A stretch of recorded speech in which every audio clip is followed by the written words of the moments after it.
turn that down, please?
Can you turn that down, please?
Welcome. It's hump day, and you know the first hump day of the month means ladies' night. Thank you all for tuning in to the platform Sports Talk Show. It's your girl Bunny. So, because it's ladies' night, we got a great panel. Ladies been with me before on ladies' night, and they're ready to bring it back with some more good information, topics, discussions, all that good stuff. First, shout out to Lauren Woods. He was a guest on the show earlier. Thanks for the shirt. Appreciate it. Representing his business, M Glow. And also, because it is March, that means it is Women's History Month. So, us women are doing bigger and better things. So, I cannot wait to get started. Without further ado, one of our panel slash co-hosts of the show hasn't been here in a while. She just gave birth to a beautiful bouncing baby girl back in December. So now that her maternity leave is over, the real world is here. A crying baby all night, baggy eyes in the day. Welcome to motherhood. Without further ado, we got Jo Bo. Hey guys, Welcome, how are Jo. you? Welcome back. Hi, good to be back. Hey, I'm sorry I had to crack the joke with the baggy eyes and sleepless nights, but I put a little bit of eye makeup on today because I'll be looking rough. I can only imagine, honey.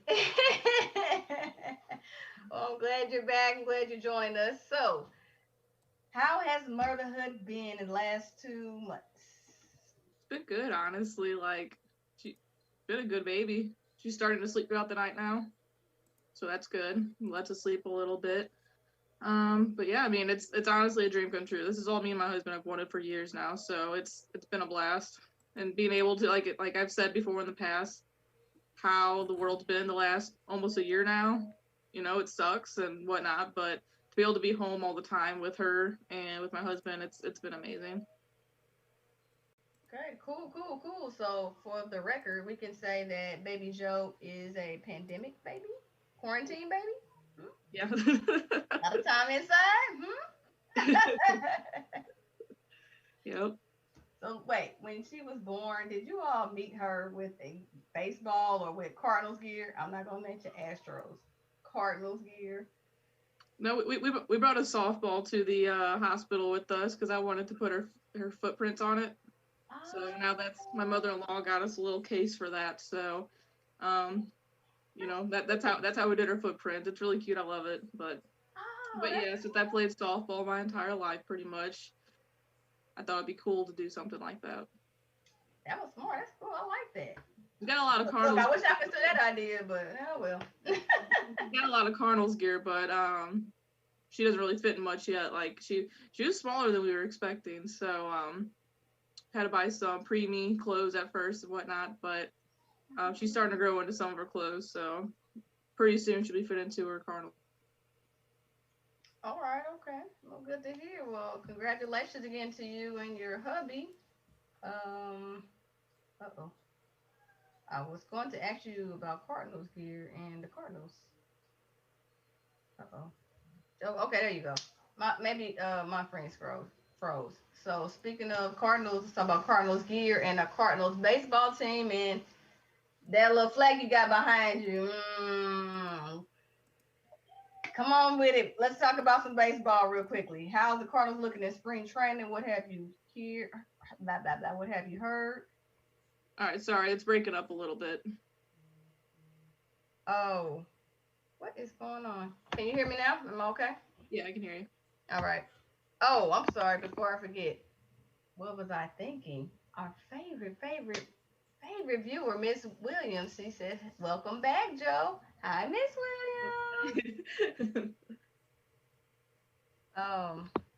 You know what? I'm sorry. Baby Jo. She's adorable. Hey, baby Jo. Making her her debut. Yes, and many more to come. Yeah. My husband's like saying I had to get a walk-up song for her, but no, I didn't. Hey, we'll work on that. Don't worry. We will work on that. Yeah, but I wanted to show her off real quick before she gets fussy. I understand. And Miss Williams, you got to see baby Jo. Yep. She said welcome back, and she got to see both of y'all, so that's what's up. Yep. Oh, and speaking of baby Jo, I forgot, baby Jo. I have something I've started to do for the show now because I want everybody to subscribe. If you are watching on YouTube, subscribe. And if you are subscribing, you know you got to get notified. How do you do that? You got to click on that bell. Facebook, please subscribe as well. Tune in. Also, if you're on Twitter, we are on mostly every stream platform. Please tune in, subscribe, and comment. If you are leaving comments under any of our panels, books, blah, blah, blah, Facebook pages, they won't see it. You need to leave your comments under the platform Sports Talk Show page, okay? Appreciate you all. And baby Jo and Jo, She's so adorable. Now that you're quiet, honey, mommy can talk real quick before you get fussy. Yeah. What's going on with Cardinal Nation and that flag you got behind you, the Astros, the talk of the town about Houston, not just the Astros actually, but we'll get on the other Crazy Houston stuff's going on in Houston, huh? Like the yes, I mean, hell, the whole state of Texas in the news, and not for good things. Let's talk about that. It's not even the Astros, really. It's everything else. Crazy. But what's the outlook on the Cardinal season so far? How are things going in spring training? Good. It's been nice watch it, to be able to watch it at home now while I'm working, pull it up. But I mean, they looked good. Wayno looked really good the other day.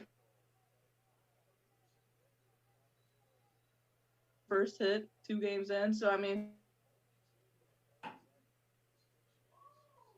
training, it's gonna take guys to get ready, especially with the pitchers. It takes them a little bit to get loose and whatnot. So I'm a little worried about Miles Michaelis being pushed back, but we usually get a lot of pitchers, so I'm trying not to hold my breath on that. Okay, what about our multi-million-dollar man Arenado? How's he looking so far? Say that again? Our multi-million-dollar man Arenado. How's he looking so far? He's looking good. I'm loving it. Every time there's a picture on Twitter or whatever, I get goosebumps. I love it so much. But yeah, he's been looking good. Everyone's happy to have him on the team, and I think that's gonna be a real big boost for the whole lineup. Okay. And they're still trying to shuffle around the starting pitchers. They still trying to shuffle that around because Wayno's probably gonna be like in his last year, but he's still unofficially our ace. So how's that pitching lineup looking? The bullpen looks really good to me. The rotation kind of scares me a little bit, but we always end up figuring out somehow. I mean, Flaherty should do Flaherty things. Wayno's going to give you the innings. I think KK is going to be fine, and same with Michaelis if he's healthy. But we got a lot of pitchers to fill in that 5th spot, so and hopefully we see Liberatore at some point today. I mean, not today, but this year. Gotcha. By the way, since you're still holding baby Joe, a certain person that I'm related to, my brother, said you should have named baby Joe Corona Quarantina.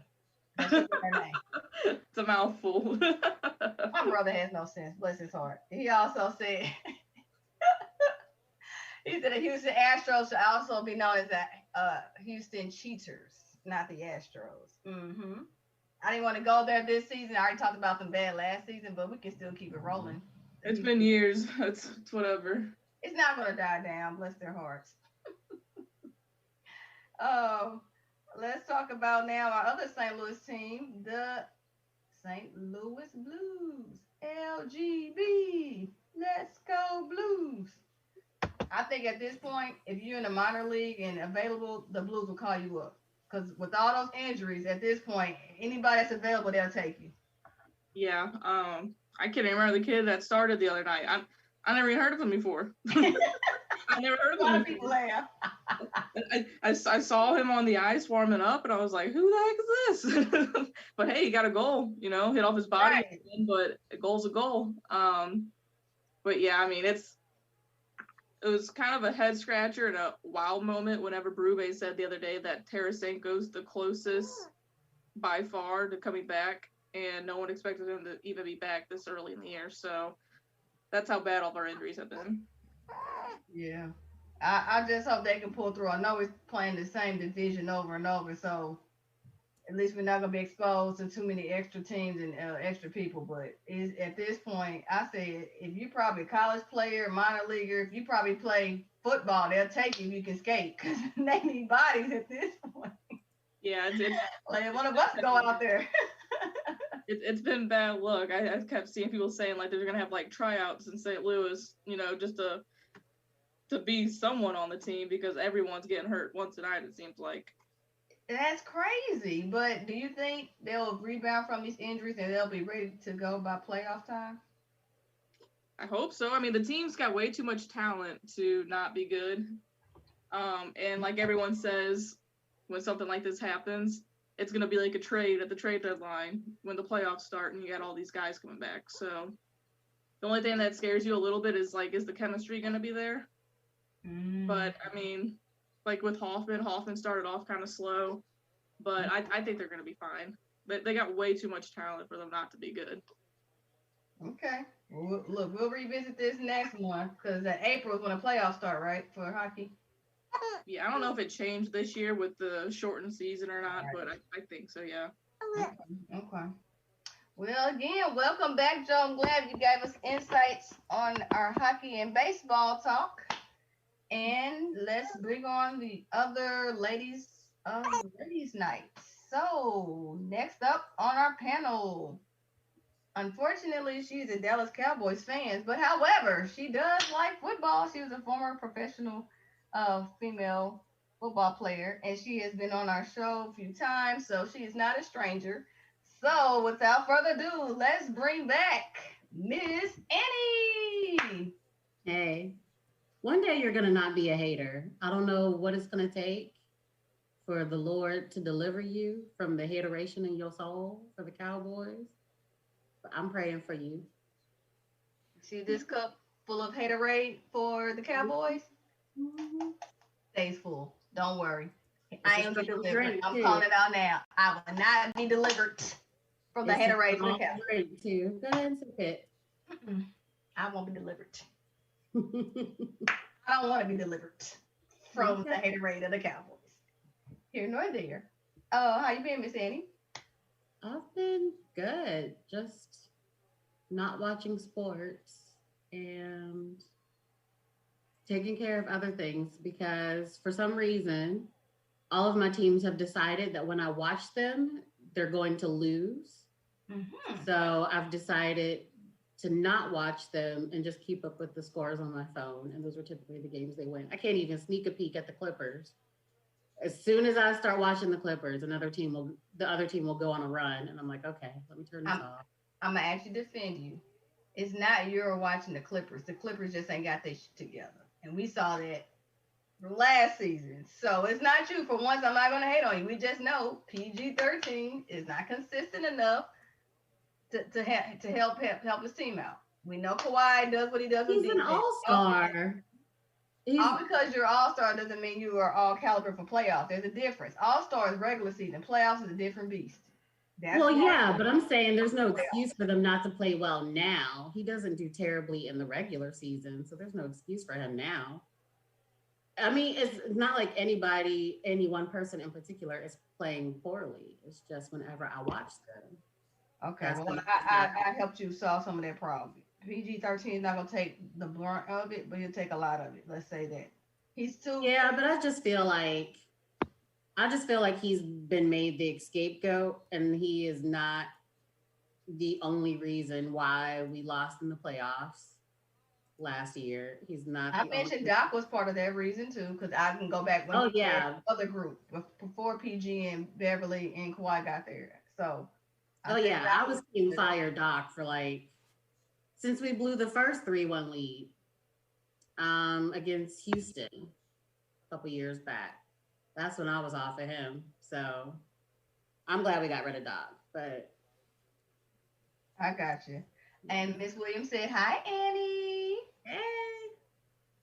And she said, PG-13 is an all-star in the regular season. Exactly what I just said. All-star It's an all-star award. So that makes sense. It's an all-star award. That makes sense. Right. It's just why you can't get hung up on somebody always being an all-star and thinking they're going to make your team all-starish. No. If you're talking playoff, you talking about playoffs, and I'm talking about the regular season and what's happening now. And every time I watch them now, they lose. And there's no excuse for that.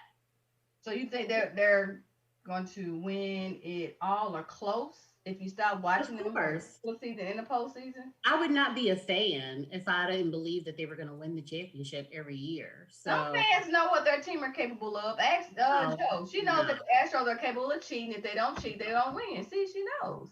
No. The word fan is short for fanatic. So you have to have a delusion about your team that you're in it every year, that you're going to win it every season. Otherwise, you're not really a fan. You're just a spectator. So, yes. Okay. Well, if you Clippers said gonna you're win it not all. you're just a spectator, I'm going to ask our next panelist if that's true or not. So she is the Zumba instructor, trap Zumba, let me specify. Zumba instructor just did a music video. So my girl's in shape, better than probably half the Cardinals roster right now. While they're in spring training getting it together, my girl Purple Rain is together because she is a Zumba instructor and is coming on the camera now. Welcome, Purple What's up, everybody? How y'all doing today? Rain. Awesome, awesome. Welcome to another ladies' night. How you be? I'm always good. Always. Okay. Even when I'm not, I'm good. Take that. Thanks for representing St. Louis Cardinals. You know, let Joe know that's your first You one know. on the Astros. Yeah. Gotta represent anytime it's possible. I'm a rep my peoples. Right. So let me ask you this.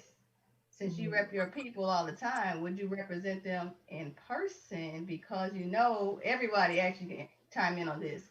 They are the powers that be, the MLB, whomever are rolling back restrictions to where they allow fans to limited capacity in the stadiums. Would you go with COVID going on still and the numbers how they are? No. I'm not comfortable enough yet to be in a stadium full of people. Like that's even if you limited the capacity, it's still a stadium, right? So there's still gonna be a mass amount when you get done talking. It's still gonna be too many people. I'm good. I will watch them from the comfort of my home. Okay. What about you, Joe? Would you be willing to go and see the Cardinals in person with limited stadium capacity? Yes, 100%. I don't know. I'm a diehard fan. I love baseball, inject into my veins, everything about it. So, I mean, it's limited. So, I mean, people have been going to Blues games all year so far. Haven't heard anything bad about that. So, What's the capacity that the NHL is doing? Because I know with the Blues, I've seen it a sprinkle here, a sprinkle there. Like they're not even close. Like how I thought of the Super Bowl. side. It's only the one side, not the side that the players are on right now. But I mean, I think like the first couple games it was like 1,500, and now they moved to like 2,000 something. So I mean, you gotta think though, hockey arena is a lot smaller than a baseball stadium. Like I think there's only like 15 to 20,000 seats there. Baseball, it's double that, sometimes more. So, but yeah, I don't know. I'm just ready for some type of normalcy, and you know, if it's a little bit here and there, you can go to a game, then I'd be down with that. Okay. What about you, Miss Annie? You ready to go back into the stadium with states rolling back the restrictions and the powers that be? No, I live in Florida. We don't act right. So I ain't going nowhere here. If I go to a stadium anywhere, it won't be in this state. Mm-mm. Oh, look at the comment. Miss Williams said, "Hi, Purple Rain," and she also said, "You can't trust people to act right." So, if you can't Right. to act right, Hey. why is the state of Texas and Mississippi no mask mandate, 100% capacity, thinking that's normal, that's okay? And would y'all support people in states who don't have restrictions like Texas and Mississippi? Would you trust for people to go to the stadiums and just, I guess, act right person? I don't know how you act right with so many people and still the virus is still out there. I mean, you can't social distance when you pack with 100% capacity. You don't have to have a mask on, so can y'all trust people to act right in that type of situation? I don't know if so when they say that, I think MLB and the players itself can also, not the players, but like the team itself can have some say in it. You know what I'm saying? Like just because the mayor says it, I don't think James Click's gonna be like, okay, every Astro fan in the state of Texas can come and not wear a mask. I still think it's gonna be limited in the stadium and stuff. Okay. So y'all think they'll still probably have a mask mandate? Let's say for baseball and football, those mostly are outdoor stadiums. Well, even if they space out people, do you think they will still have a mask mandate? Or if it's needed, if it's spaced out and you social distance?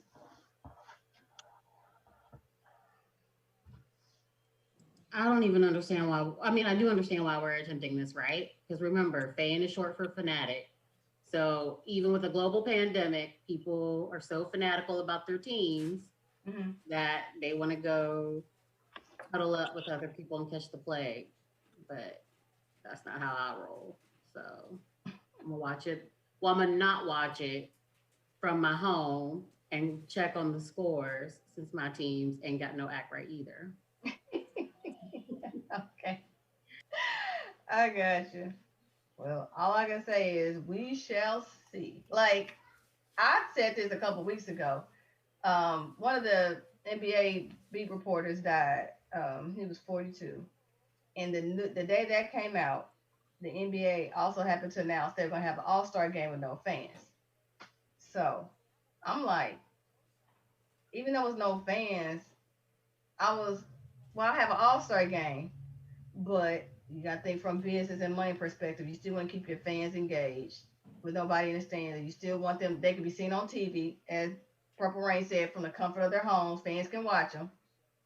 So we know people aren't going to act right because they're still going to probably try to go to Atlanta to see if they can get to any type of venue or somebody they can watch it. You know, it's still, I wasn't sure if that was good sex in the NBA or not, but I mean, I guess it is what it is at this point. People are going to do what they're going to do, whether we like it or not.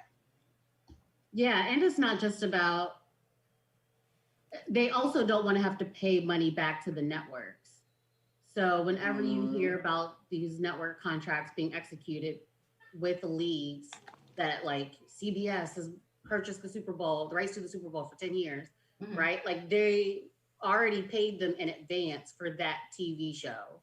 So the league cannot just say, well, we're not going to deliver a TV show that you've already paid for.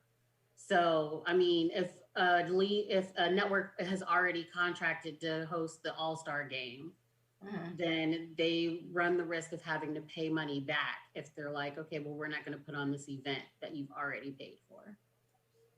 So it's not just about revenues. It's also about not having to pay money back for contracts you already negotiated. Even though it is a global pandemic, it's not precedented. Like, look, I mean, we saw that in 2020, right? So again, a lot of these contracts are executed years and years out, right? True. So we saw last year, I think it was Wimbledon or one of the major tennis tournaments where they had actually bought basically pandemic insurance. And so the insurance company paid them even though they didn't host the event. But that was the only major sporting event that had purchased that type of insurance, and you can't purchase it retroactively.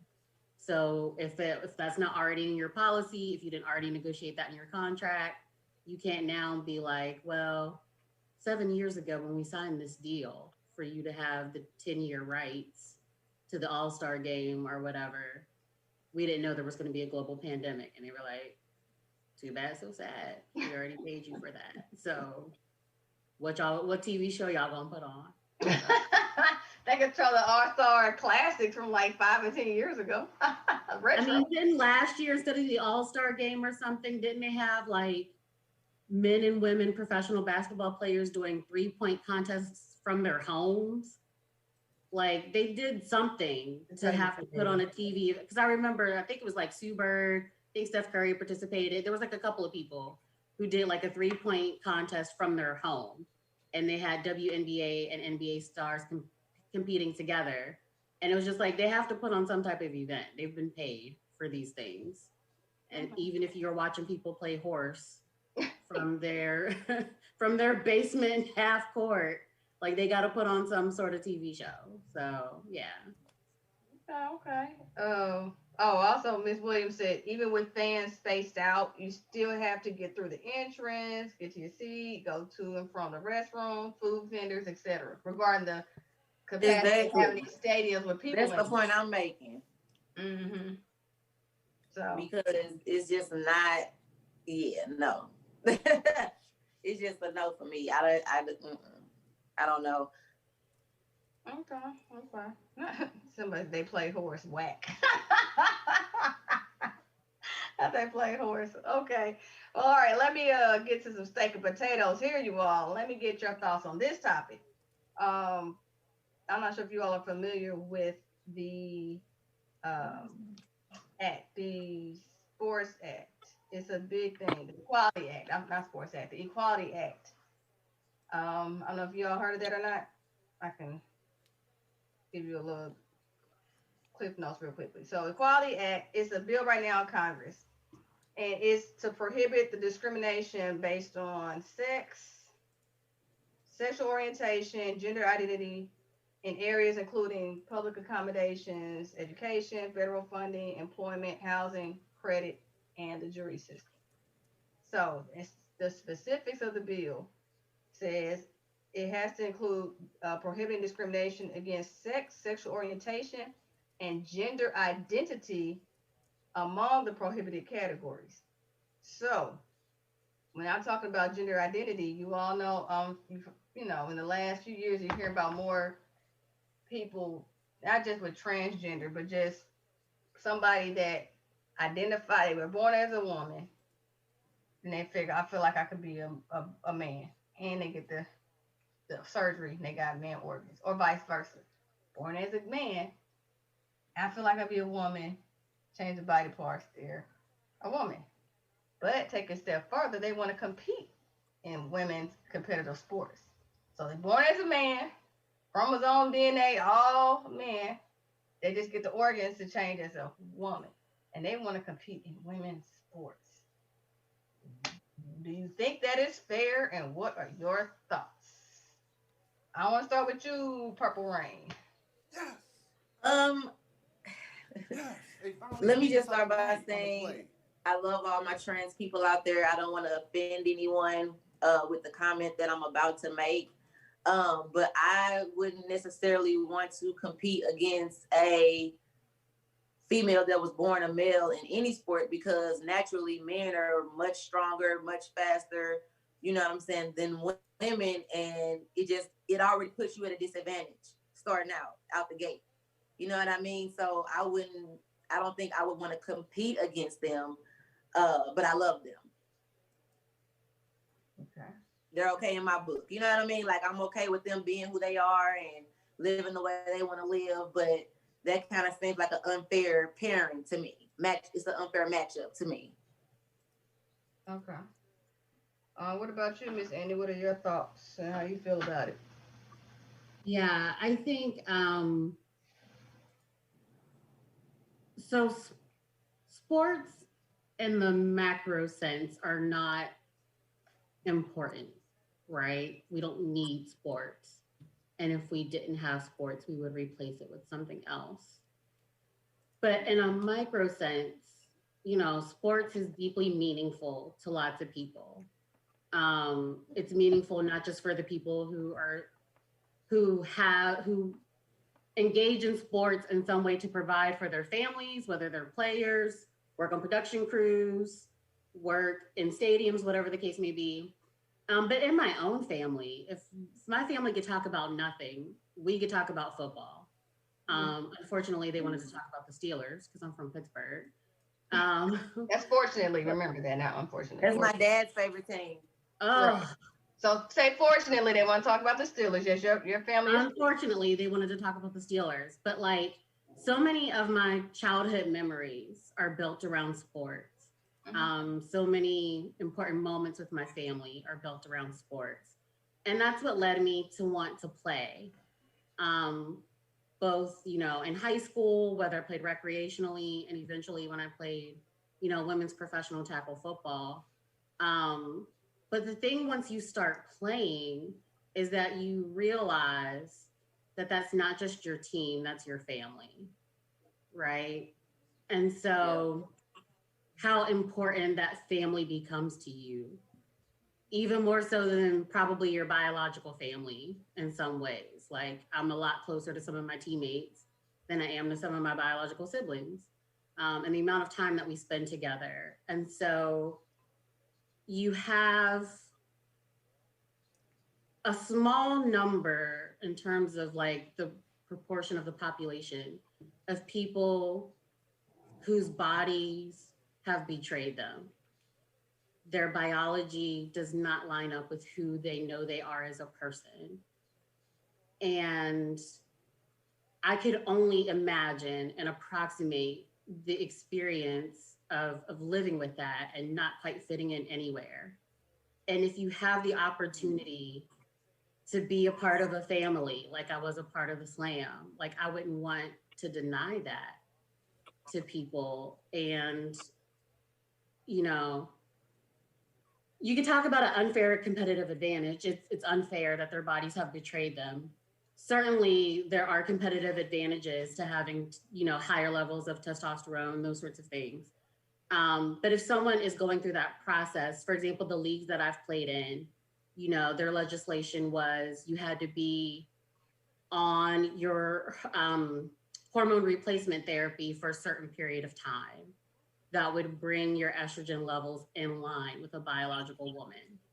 And so that seemed fair to me in terms of not giving someone a competitive advantage, but still giving someone every opportunity to be a part of a family when so many people outside of that family may not see them and recognize them and appreciate them for who they are.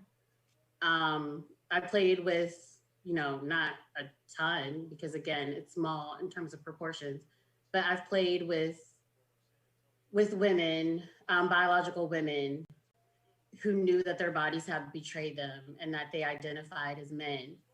And just seeing them put off like the medical procedures necessary to have their body finally align with the rest of them, just so that they could play one more year, just so that they could win one more championship. And so not being on that hormone replacement therapy, not having the necessary medical surgery so that they can remain biological women for the duration of the season, just to continue to remain a part of that family because they know if they started that transition, they would no longer be eligible. And so I just think I just have a lot of compassion for that, and how people who may lose their biological family as a result of gender identity or sexuality or those sorts of things have the opportunity to create a family through sport. And now we're trying to close that door for them too. And so I just think it's overcorrecting for an issue that doesn't affect that many people to say, well, let's just not let it happen at all.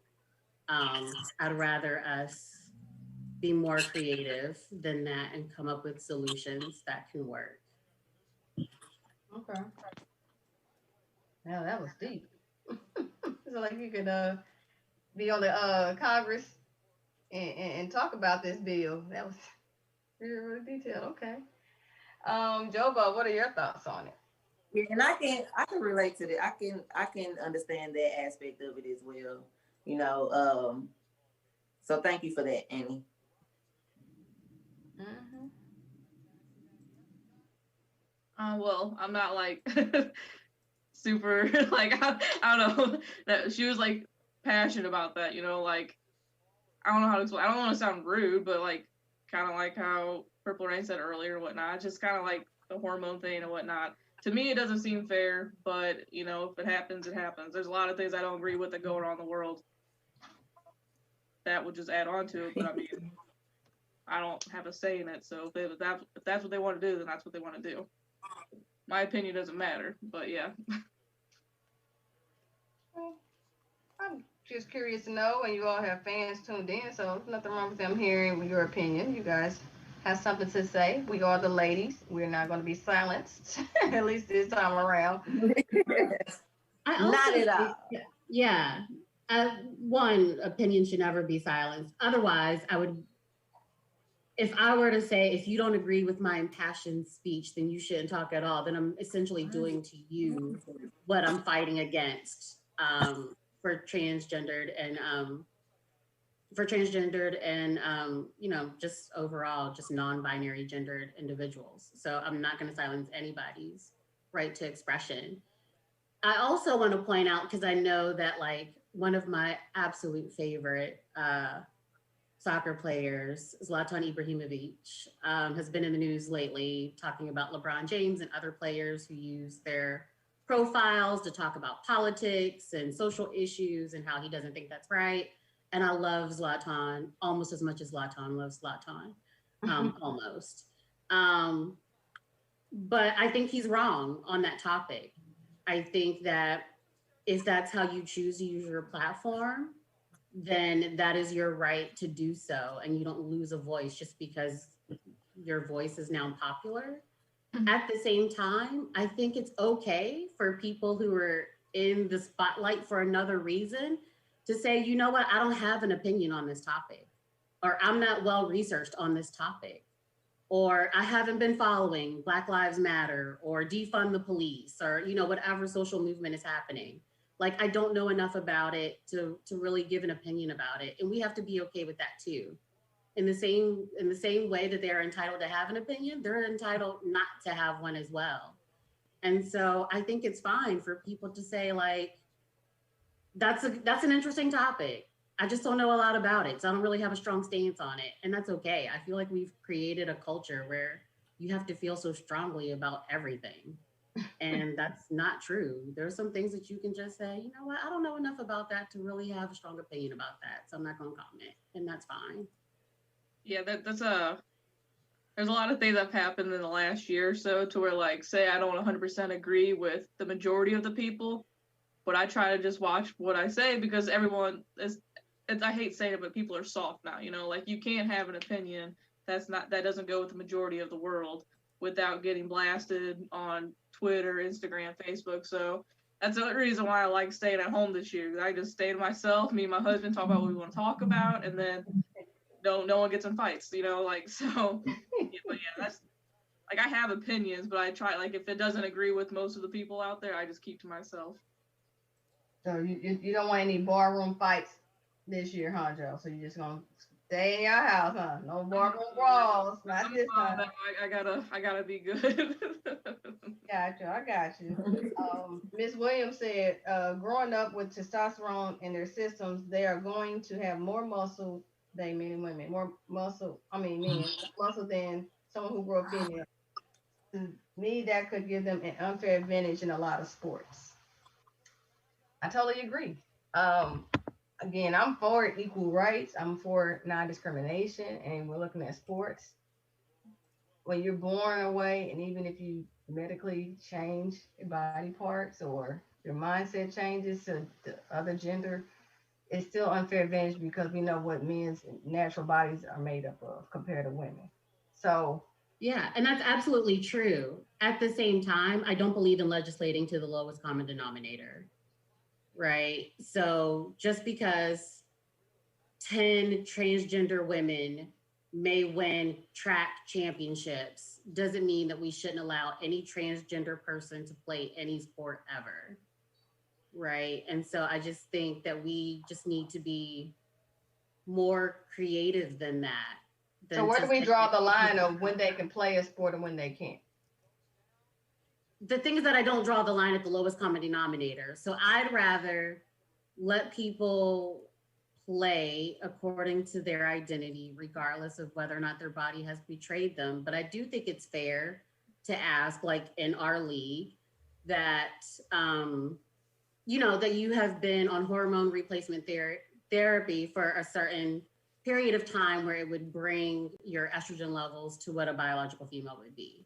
I can't undo the weightlifting that you've done prior to that, although you will lose some of that muscle mass once you do the hormone replacement therapy for a certain period of time, right? Mm-hmm. So I'm fine with involving science in that, but I would rather us do some complicated thought work around it than to just say, nope, there's a chance that 10 track championships will be illegitimate. So let's not let anybody play any sports ever unless they're going to play in the body they were born in. Yeah, I'd just rather us be more creative than that and not always have to have a line somewhere. But maybe sometime like in the near future, I don't know, science will catch up and whatnot. People want it to be so like how I am, you know, where like I'm just like a hard no right now. But I mean, like, another thing though is like I'm a big tomboy. I've grown up with just my brother, my cousins, just playing baseball with them, hockey, everything like that. And then like as of recently playing co-ed softball, it's a big difference night and day, you know, like there's these guys that pull the ball down the line and it's ropes, and guys that have been drafted by Major League Baseball teams that go play co-ed softball, and it's, like I said, it's night and day, and it's scary sometimes playing. So when you got someone that, I don't know, like we've said already, you know, the testosterone and stuff like that, it can be scary for other girls going out there to play with that, and then possibly they may not want to play anymore because of it. So what about having a transgender league? I just don't think that you would have enough people to populate it. Yeah. And I think that you're isolating people and making them a target. Like, do we want to go back to the Negro leagues? I mean, there could be some benefit to that, but saying like, Yeah, you know, there's going to be a natural disadvantage to you based on some part of your identity. So we're just going to give you a sub league. Yeah, I feel like we'd be moving backwards if we made a full league, you know, just for them, you know. Yeah. That would kind of just be pointless, I guess. Yeah. And as far as lines, I mean, like, again, I'm not for lines. Haven't been since kindergarten. Color inside of what? I'm gonna put this blue crayon where I want to put this blue crayon. So I've never been one to have hard lines, you know. But again, in terms of being creative, maybe it's different when there's a team sport versus an individual sport, right? So like, even if you have one super talented linebacker on your women's football team, that person can't win the whole game for you, right? And so it gets washed out by everybody suiting up, you know, 30 to 40 different players for 3 aspects of the game, right? And which is different than let's just line 8 people up and run 800 meters, right? And so again, like, I would just rather us be rigorous in our thought work around it than to be like, you know, this person is disadvantaged in some way, because then that doesn't have to be limited to gender. Have you seen pictures of Shaq when he was in like kindergarten and like 5th grade? Like, the people at his school could have made an argument that he had some disadvantages over the rest of his teammates. He was like taller than his teachers by like 5th grade.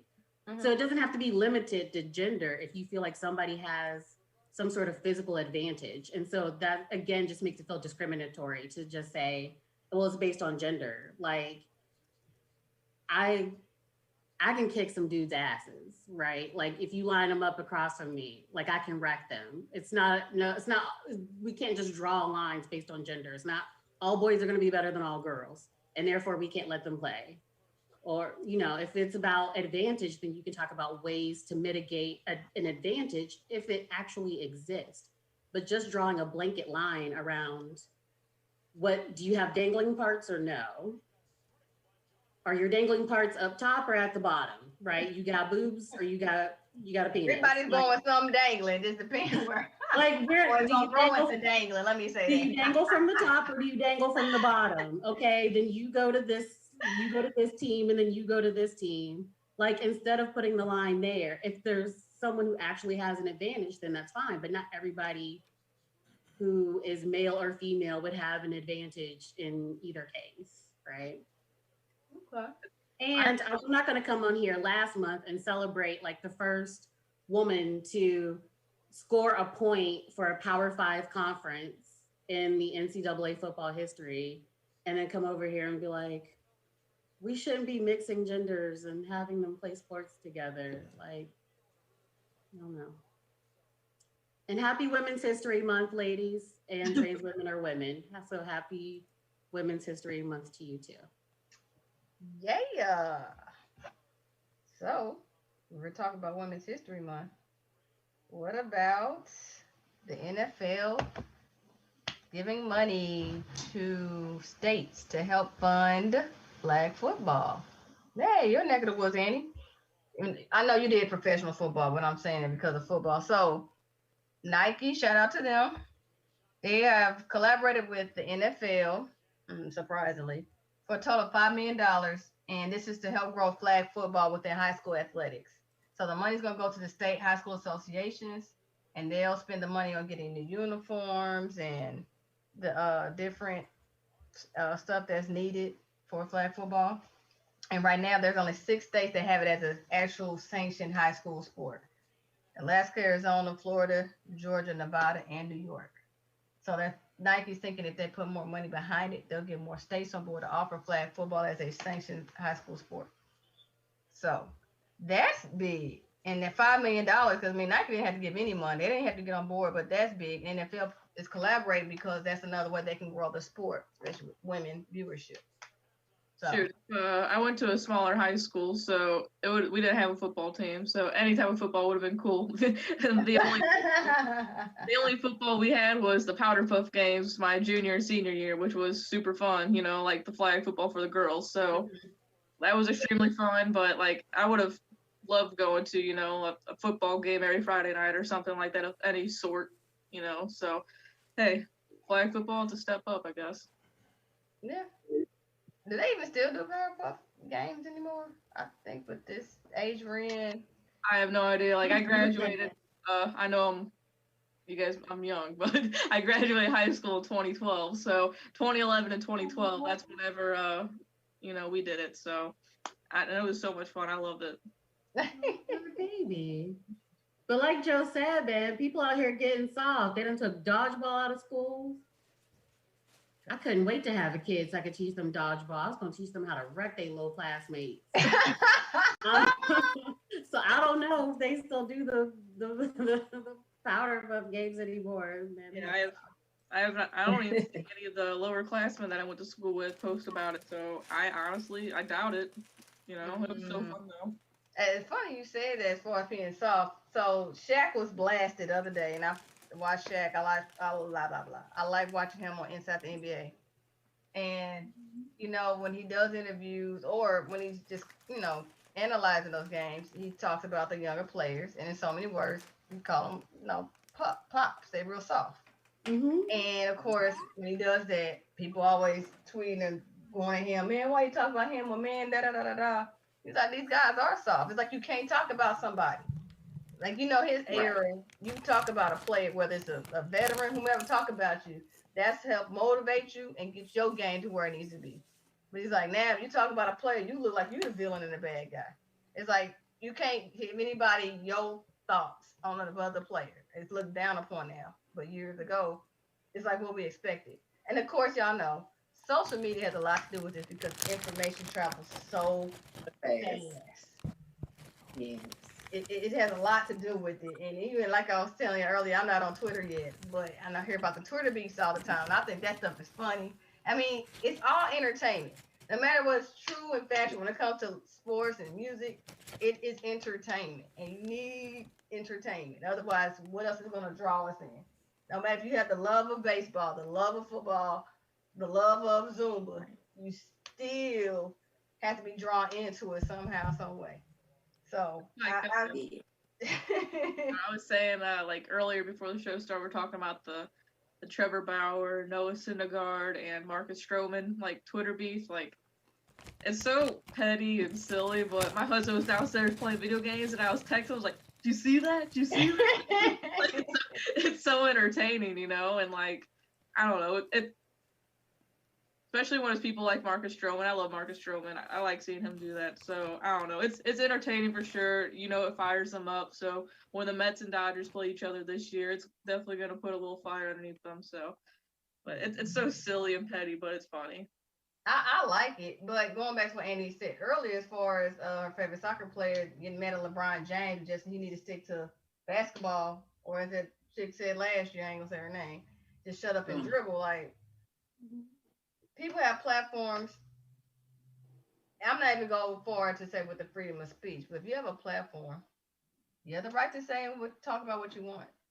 Either we like it or don't like it, you still have the right. It's not only social justice people use their platform for. That's why I think sometimes people kind of get blinded. If it was whoever is the backup catcher for the Dodgers, I don't know who he is. If he sat there and wanted to talk about, man, I just wish we could find some way to stop exhaust coming from all these cars. It's just so polluting the air. That's his platform. Now, if LeBron says it, because LeBron's platform is much bigger, if he said the same thing, oh, you really have people talking. So everybody had the platform to say what they want, but because LeBron talks about social justice, why would the soccer player say it? That's like, you don't stop people from saying they're tired of all these people coming in to play different sports that aren't born in this country. I mean, there are professionals that say and believe that. You're not talking about them using that platform to say that. So I don't understand, if somebody has a platform, you don't have to like it. You don't have to tune in to what they're saying. That's the other issue. Everybody has an option. Log off Twitter, log off the gram, log off Facebook, ignore whatever. We all have options. Especially, this is a whole different sport. Like, dude, what is your problem? I logged off Twitter for a long time when all that ad stuff happened. I was off there for a long time. That's all you see. And it's like, or like, it's a sport, you know, like, again, I love sports, but people are like hammering families and kids and stuff. And I'm like, I can't do this. So I logged off. I logged off Twitter. Ask Fred. It was for like months. I was done with it.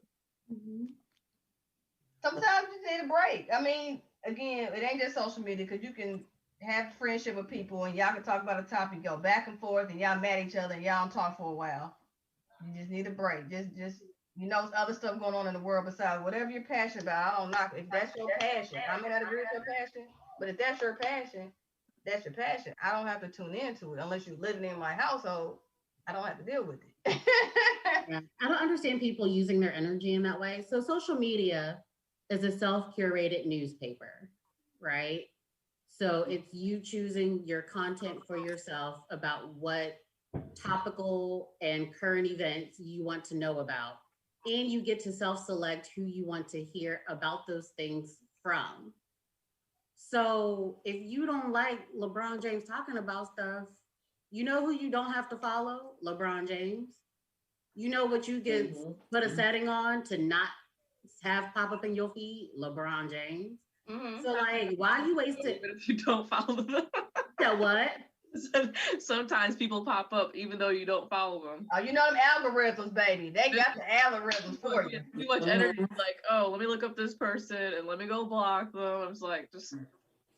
I mean, but or you can fire off messages back to people saying that you don't like something. I just don't understand the energy given on social media to say you don't like something. Like, keep scrolling, man. Like, what are you here for? I don't understand it takes just as much energy to go into your Facebook settings and put in things that you don't want to hear in terms that you don't want to be a part of your feed, as it does for you to make a comment on that person's feed that you don't actually like them.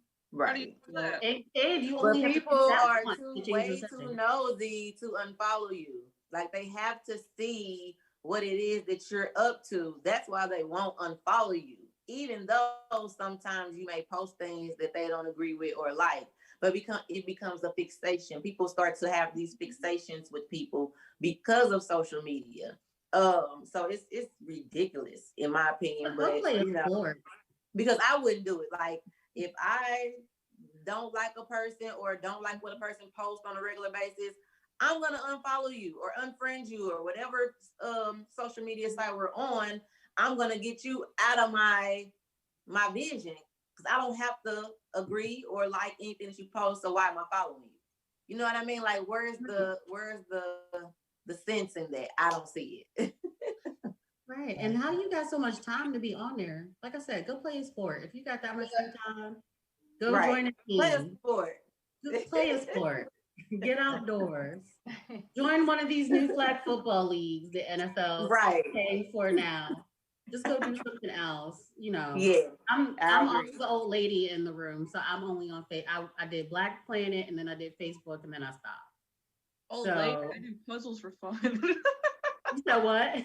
Puzzles. That's so 2020. That's so 2020. That's so quarantine life. What, puzzles? I missed some comments from earlier. Let's backtrack real quickly back to the transgender and football. So one of my homeboys, Arthur Grimes, is tuned in. He said regarding football, and he said there are weight classes in most football little leagues. So that is a way of quote unquote discriminating. That's acceptable because of the weight classes. And also, but real quick, based on that, so it's legislating based on what the actual advantage is and not assuming that everybody who has a certain identity necessarily has an advantage based on that identity, right? So it's not like all the 8-year-olds go together because not all 8-year-olds are created equal. Correct. But what does give you an advantage in a sport is weight. So let's put all the same weights together.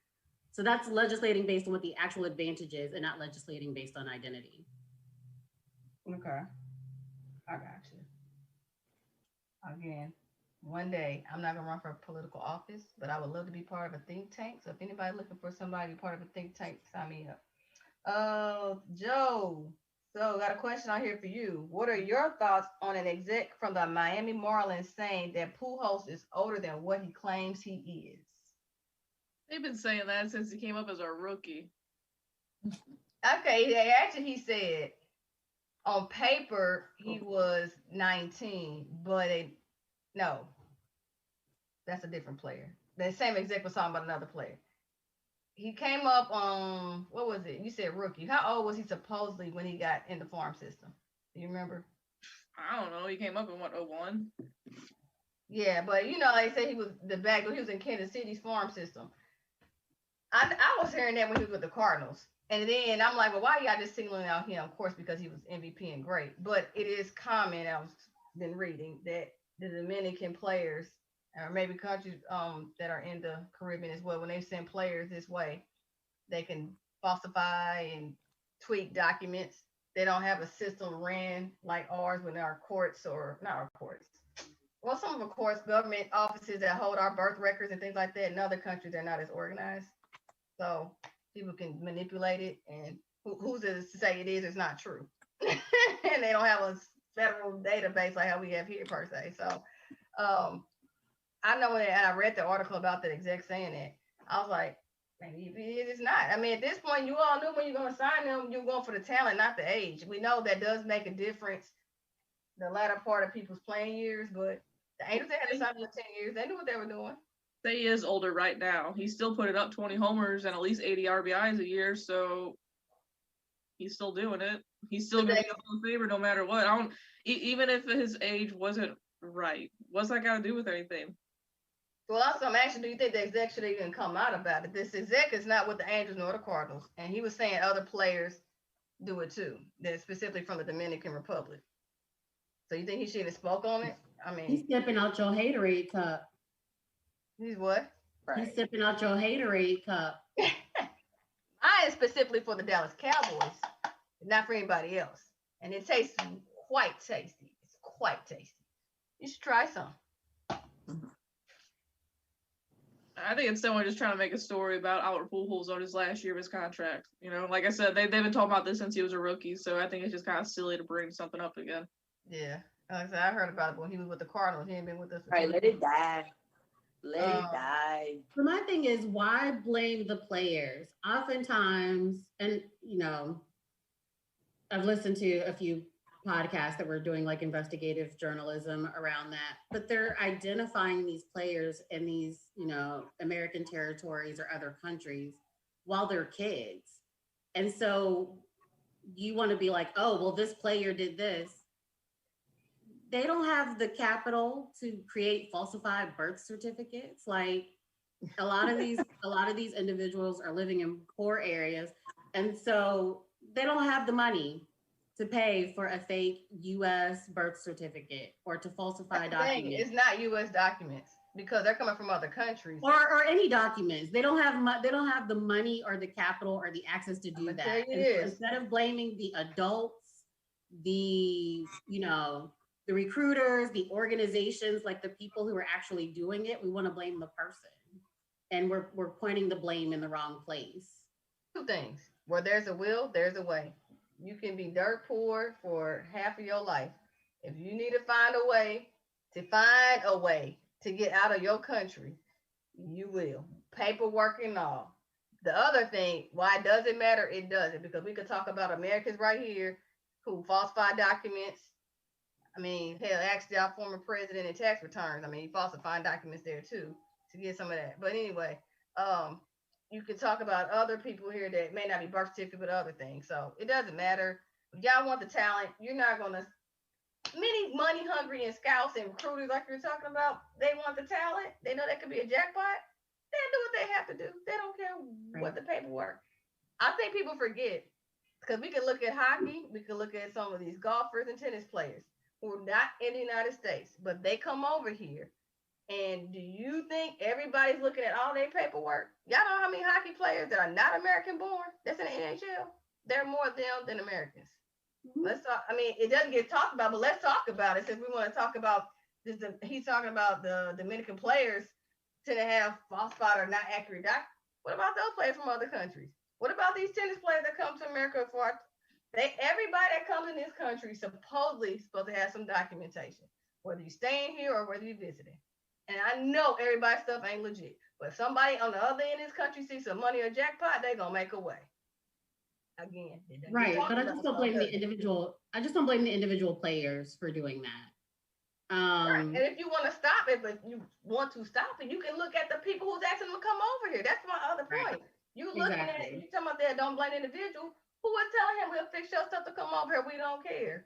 It's always easy to point to the person that's in front of the camera and not behind the camera.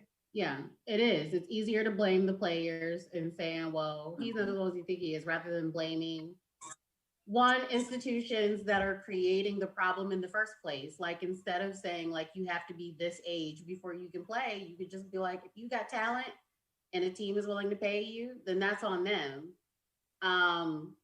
These rules, like, rules of eligibility for the NBA and for the NFL, they're to protect the owners from themselves. They're to protect them from giving a $5 million contract to a 15-year-old in high school, hoping that he'll come as soon as he graduates, and then getting hurt and then them being out money. That's not on the teenager, that's on them.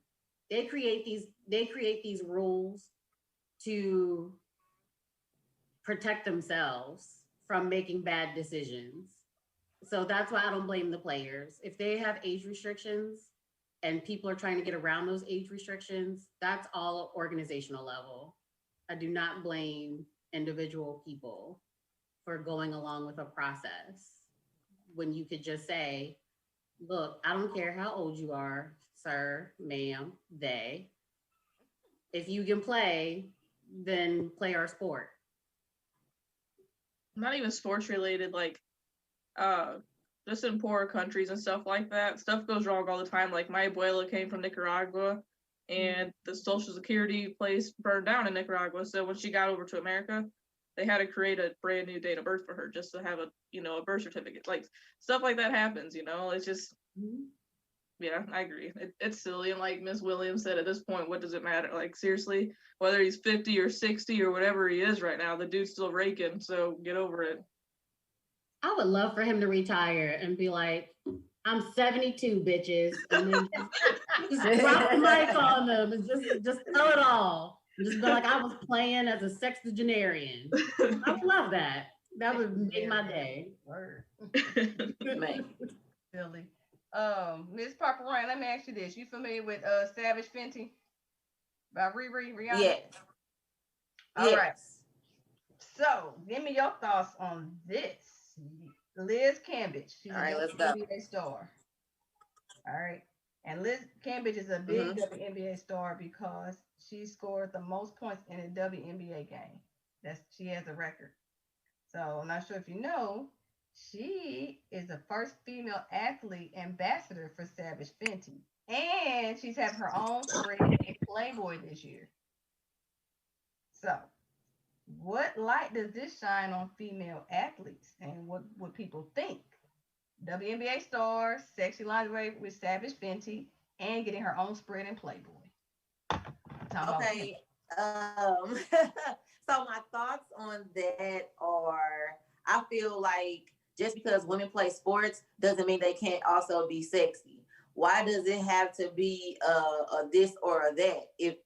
If you're a sexy woman, you're a sexy woman that plays sports. You just happen to play sports, so you're an athlete that is also sexy. Like, why can't you do both? Why can't you be both?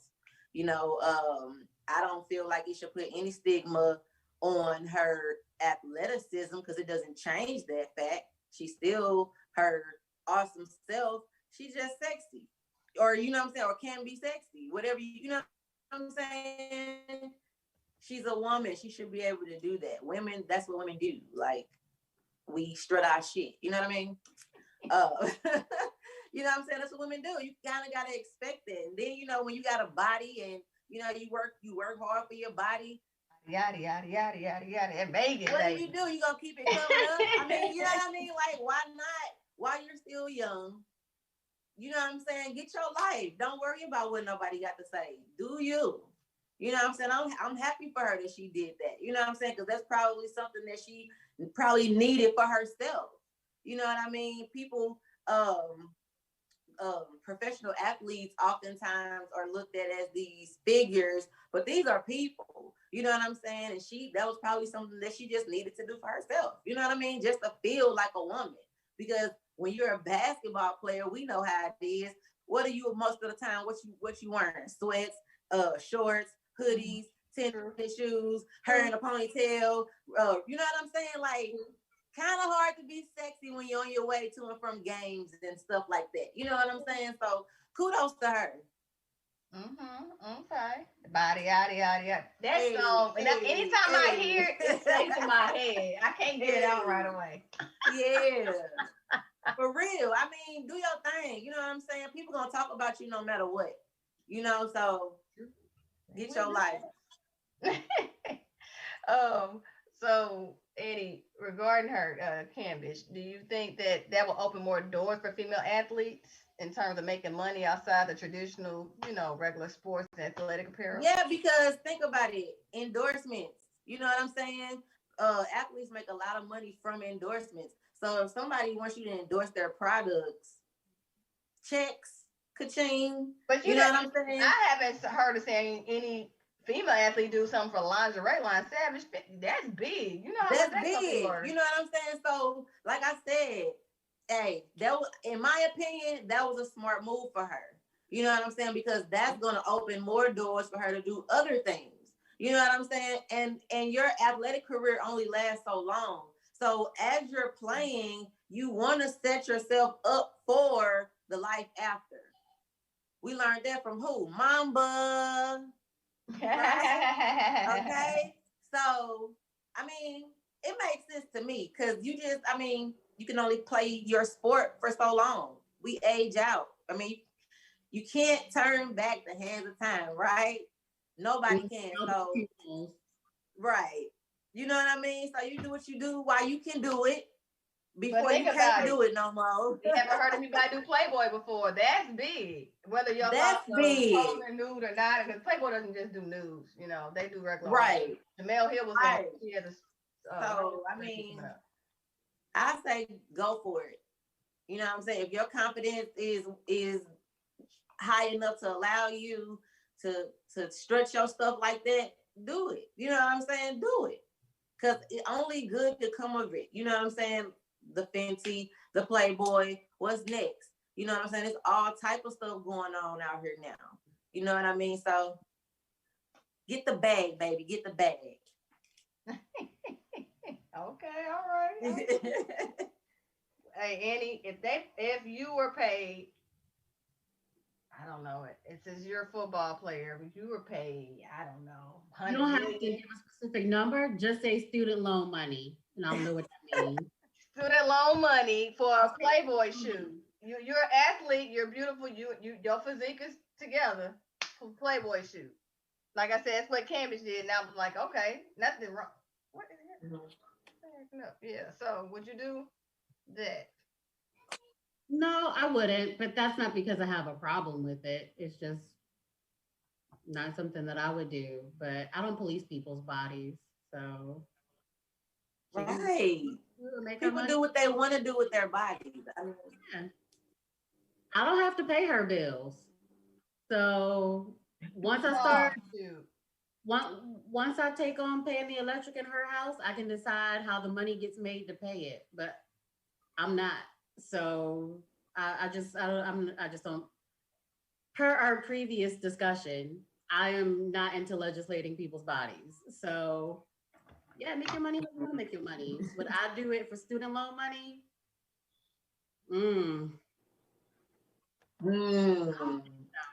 But the thing about it is that, right? So every year, Sports Illustrated does their body issue, and the only difference between a photo in the Sports Illustrated body issue and Playboy is like body issue, Playboy, body issue, Playboy. Like I can use my mind's eye to fill in a nipple, so it's not even that different. So maybe I this. I started out a no, and now Right. like two and a possible. Like it's tempting. Well, now the Sports Illustrated, they got those baseball players. They're completely naked, but they're like, you know, finishing their swing, and so like their legs covering their.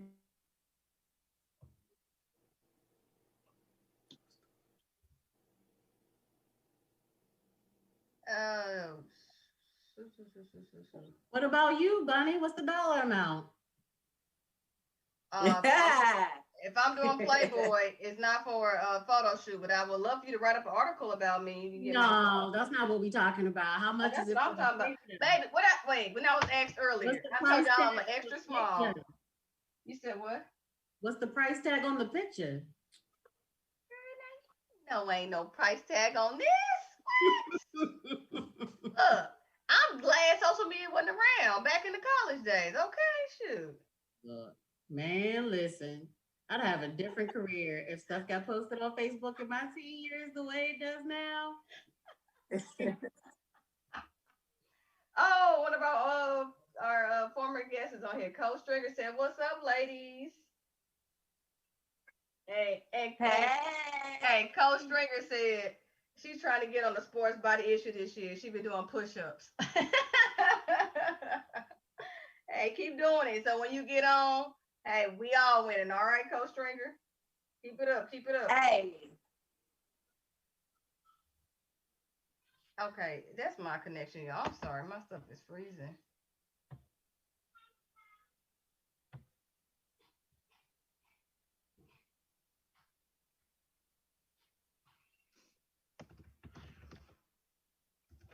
I mean, you're moving fine on my screen. I don't know if that. Okay, it's my screen and my connection. Sorry about that.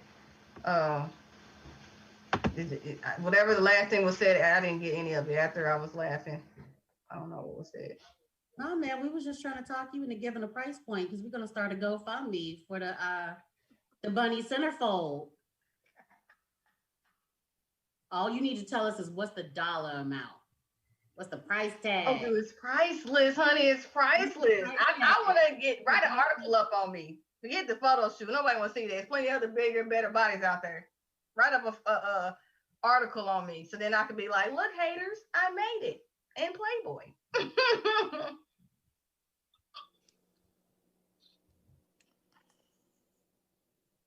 Oh my gosh. Bear with me. All right, can you hear me now? Okay. All right, somebody doesn't want me to be great, but that's all right, because I'm going to be great no matter what. You talked about them, they rubbed off on you. Man, I tell you. So, hey, does anybody buy Playboy just to read the articles? Of course, riveting journalism. No, of course No. not. Come on, I want to be a difference maker. I want to have them to buy Playboy just to read an article on me. They gonna have minimal sales, huh? Oh, geez. All right. So I gave you all some homework assignments. So let's see what you come up with. Mount Rushmore, good old 4-man statue in South Dakota. Well, I want to flip it and make it women on Mount Rushmore.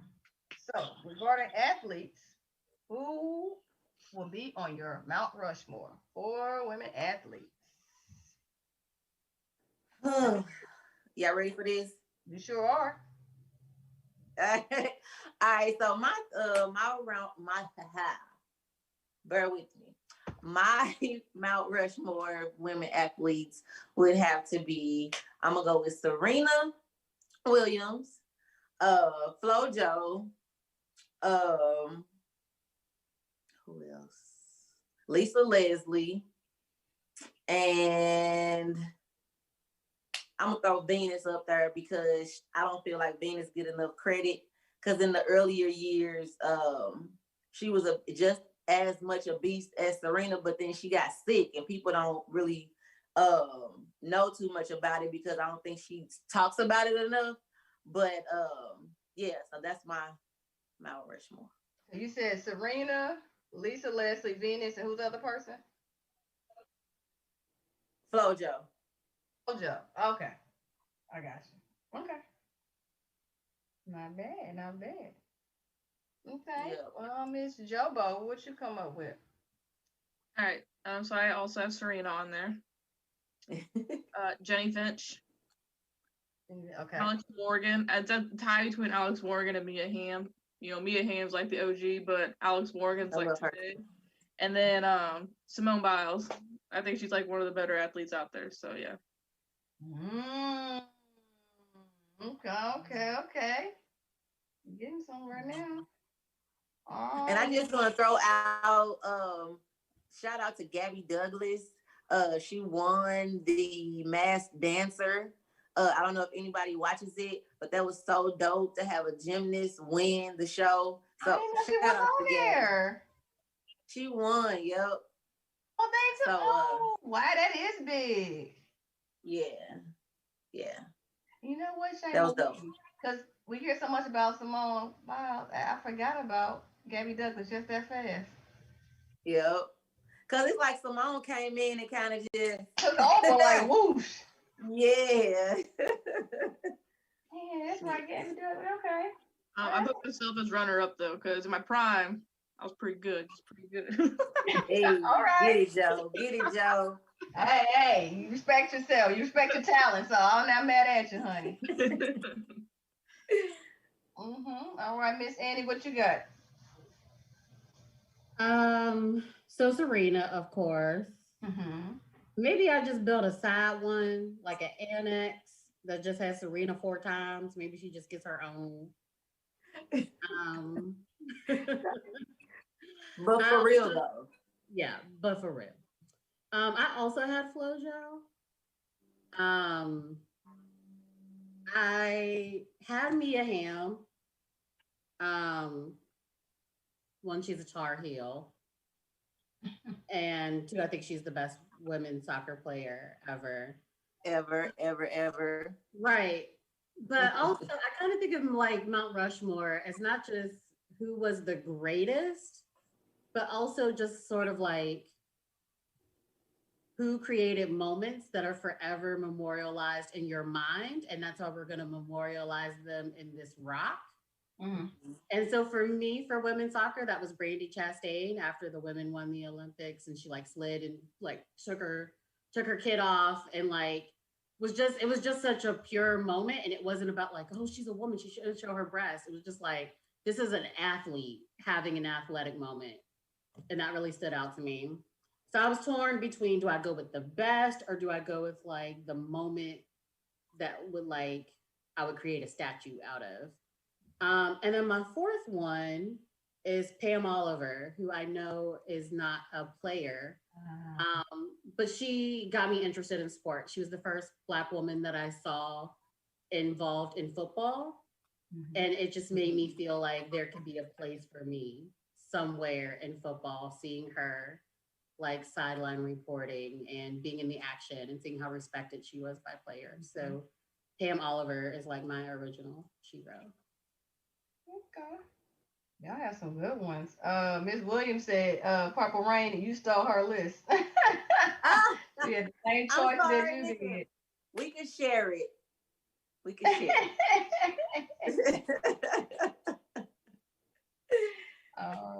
I have similar to everybody, like, of course, Serena.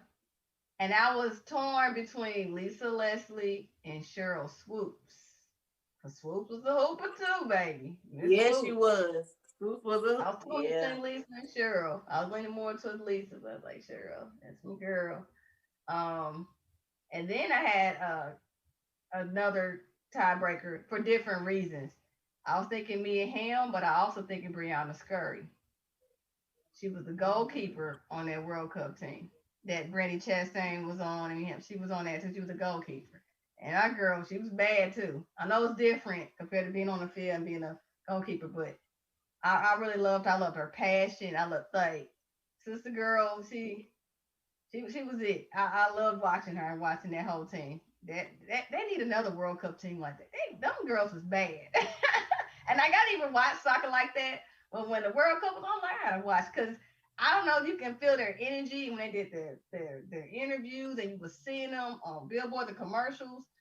They seem dope. And I know they take a lot of time just to train because the World Cup is only in 4 years and the league back then there wasn't any women's soccer leagues how it kind of is now. So yeah, she was dope. Brown Scurry, me and him.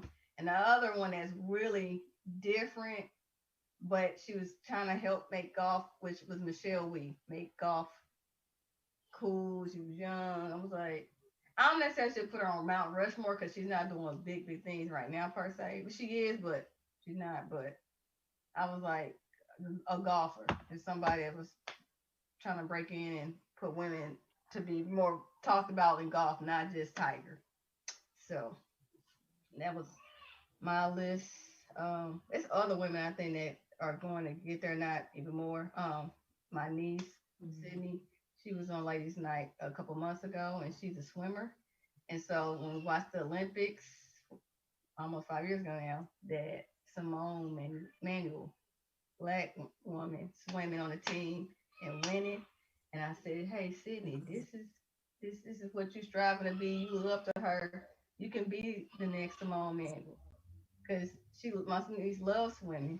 But if you representation matters and you don't see anybody like her on TV, we just talking about the regular, tennis player, the football, basketball, but she likes Simone Manuel. And that girl is bad. And I read her story and I was like, wow. So that's somebody's definitely, it's not just up and coming. Simone Manuel is there. So I don't know if they'll have the Olympics this year or not. They postponed it last year, this year, still up in the air. So hopefully we get to see her soon whenever they do the Olympics. But yeah, Simone Manuel definitely is doing things and breaking barriers. And Simone Manuel is a part of that 4-woman investment group that created a new media company in order to elevate women in sports. Mm-hmm. So yeah, she's doing big things. Miss Williams said running a generation, the older generation would include Billie Jean King and Mary Lou Retton. Retton was the Simone Biles of her generation. I've heard that name. Was she the one who used to be on the Wheaties box? Was that her? Okay. The good old days when Wheaties, they still do it, but I don't know if they don't do commercials. The Wheaties used to be the thing if you was an athlete. You made it when you made the Wheaties box. Exactly. It was like a stamp of approval. Yeah. Like the world knows who you are, for real. I had a period in my teenage years where I collected Wheaties boxes. You still have them? No? Yeah. No. Oh. Then we realized, where am I gonna put all these? You know with them too regularly. It's like, no, you gotta have like a whole room dedicated to this if you're gonna keep them all. Bet they're a lot of money now, though. So what? I bet they're worth a lot of money though now. Like ever since COVID hit, any type of collecting has been super popular. So I'm sure you can look up on eBay and there was one sold today probably for like thousands of dollars. Well, speaking of collecting items, what is some sports memorabilia that you all have or that you have collected? I have Craig Biggio is my favorite player of all time, so I got like 30 of his baseball cards, and then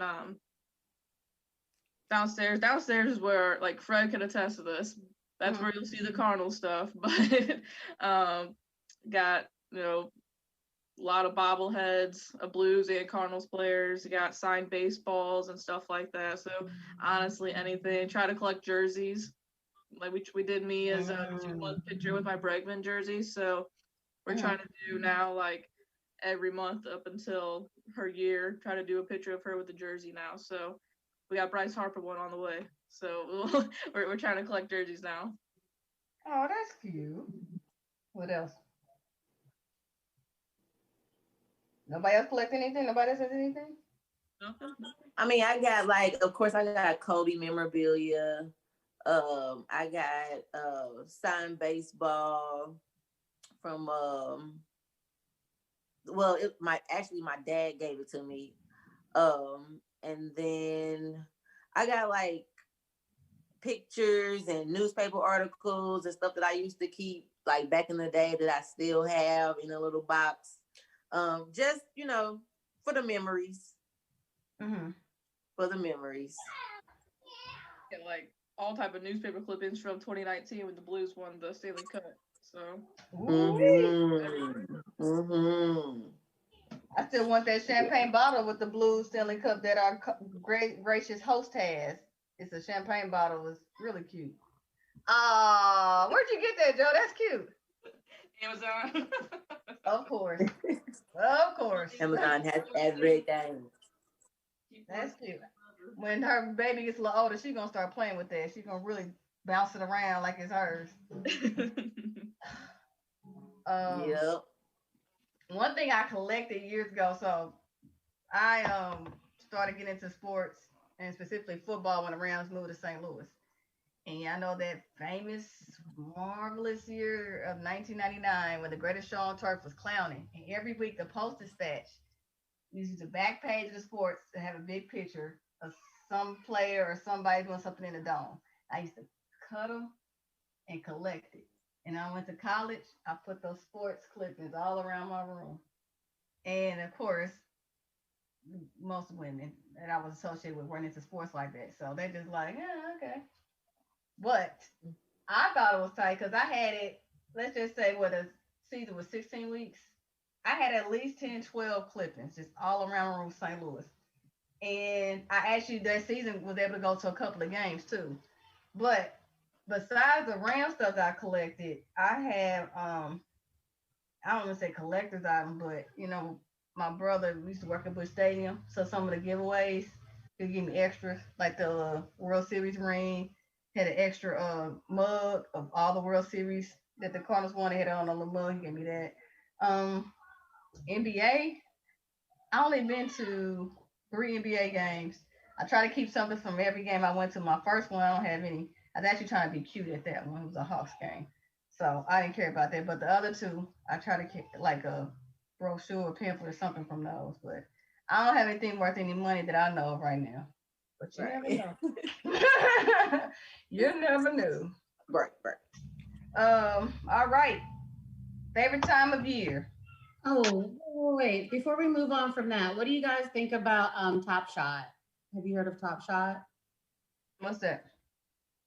So basically, the company clips videos or moments from right now. I think they're partnered with just the NBA. I don't think they're partnered with anybody else.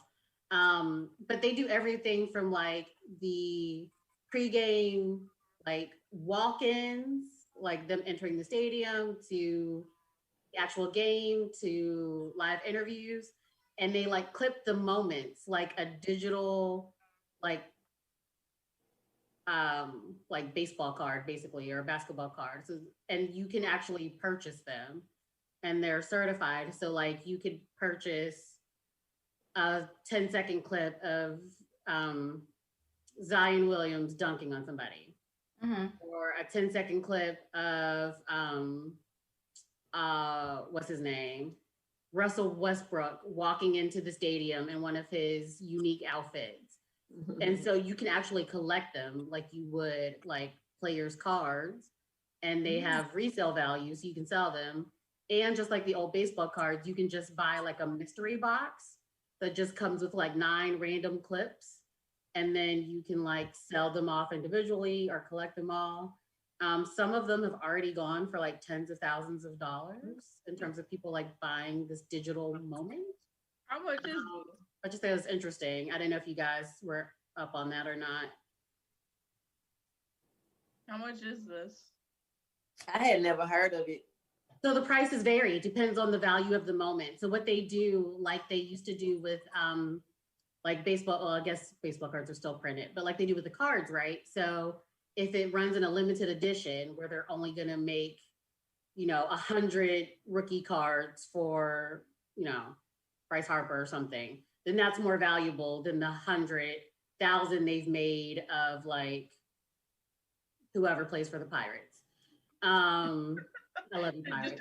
Just pick one. Right, I love you, Pirates, but let's be real, right? So that one would be less valuable. And so they have some digital moments where they've only made, when you go on the site to purchase it, it'll tell you how many of these digital moments they've created. So some of the bigger moments, they've only created like 100 of them. So those are more valuable than like a regular Steph Curry 3, which, they'll make 100,000 certified clips of that 3, and that's going to be less expensive. What's this called again? Hop Shot.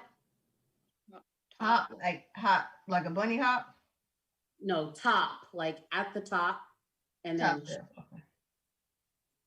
Hop Shot. I'm looking it up. And the NBA is looking to do like an official partnership with them where like their moments will only be licensed through them. Oh. So they're looking at doing like an exclusive licensing deal.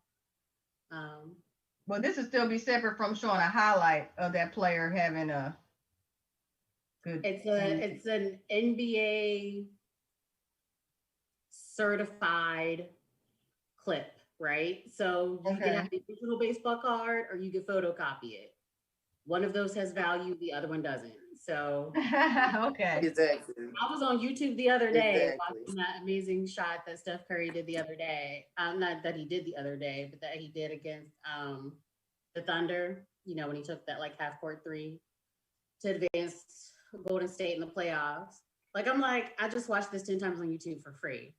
But it's not an official curated NBA clip of it, which I could have even if YouTube pulls down their videos or so.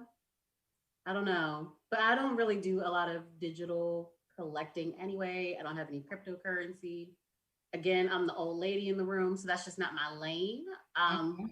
But it's gaining a lot of traction and getting really popular. I just didn't know if like younger people were about to pay for video clips, because I was also not a baseball card collector either, so it's just not my thing. I'm looking at it now, and like a premium pack that's got 6 moments to it. It's $100. I'll watch it on YouTube. You said 6 moments for $100. Yeah, sold out. So I guess it's popular, but I'm confused how the whole resell thing is. Like you can literally just look this on YouTube. Then why not just go there? Hey, I collect Pokemon cards. Okay, so there you go. So there's, I guess it's like anything that is officially sanctioned and limited in production is going to have a value to the people who really love it. Yeah, I got Pokemon cards. I got those little pop figures, the little guys with the big heads. I got tons of those. I'm a little nerd, so if people want to collect that, then go for it. Look, if they like it, I love it. Yep. Right. Well, let's talk about my favorite time of year. Let the madness begin. I love March. March Madness, spring's in the air, Easter in the air. Yeah, that's what I love this time of year. And when I say the madness, even though the madness is going to be concentrated in one city or one state, I still can't wait to see the madness. And as long as those young men and women are healthy, no COVID cases, hey, let's rock and roll. So the Final Four, and actually, like I said, most of March Madness is going to be done in Indianapolis. That's where NCAA is headquartered. But they're also going to use a couple of other cities where they have college campuses and play a couple of games. With that, because of COVID, the NCAA season for basketball, men and women, it was a little different. And the main reason, there were a lot of postponements and even some cancellation of basketball games. So some teams didn't get to make them up, like our Smoooth Billikens. They were off for 3 weeks because it's COVID, after COVID and cancellation of games. They postponed. So some teams like them aren't even going to make up some of the games that they had to postpone. So everybody's not going to come in with a 20 20s game records. Some and most will 20 plus games, but some may not. However, still the big storyline with March Madness, the Blue Bloods in men's basketball, the Dukes, the Kentucky, they are on the verge of not seeing any March Madness, and I'm happy. I don't hate on them like I do the Cowboys, but damn near do. So I'll be happy to see them not in here, and it's more Duke to me. My issue, to me, they're like how sometimes ESPN treats the Yankees. If you didn't know any better, up like the last 4 years that the Yankees have been good and competitive, but prior to then, they were okay if not had losing records. Haven't won a ring since 2009. Get out of here. I'm done with them. But people act like they're so relevant, like they're winning. Historically, yes, they had the most World Series rings out of the MLB, but they have losing years and they're still talked about like they're winning. And that's what the Cowboys, Right. or at least the media treats them. I'm like, whoa. Duration. Well, how are losers getting a lot of media attention for losing? That's not how this works. People tune in. There is actual data on this. Stop yourself. There is data on this. Here we go.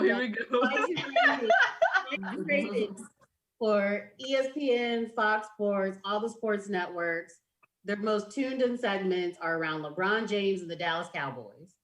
So it doesn't matter if your goal is to get people to listen to your show, but the team who won is the Toronto Raptors, and you only have a regional audience or a national audience in the States.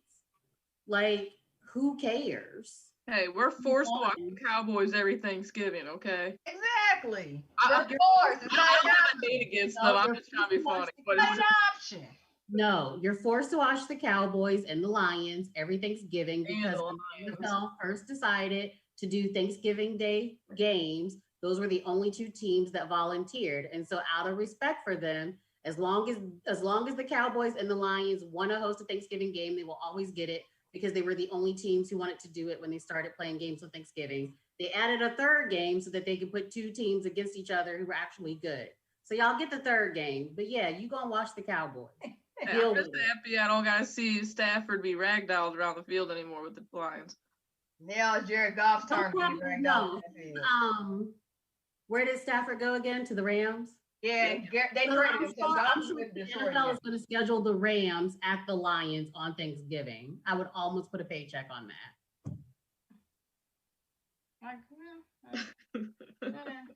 I mean, we got to tune in, but like you said, Joe, we're forced to see it until we want to see the actual competitive game. But the thing I digress.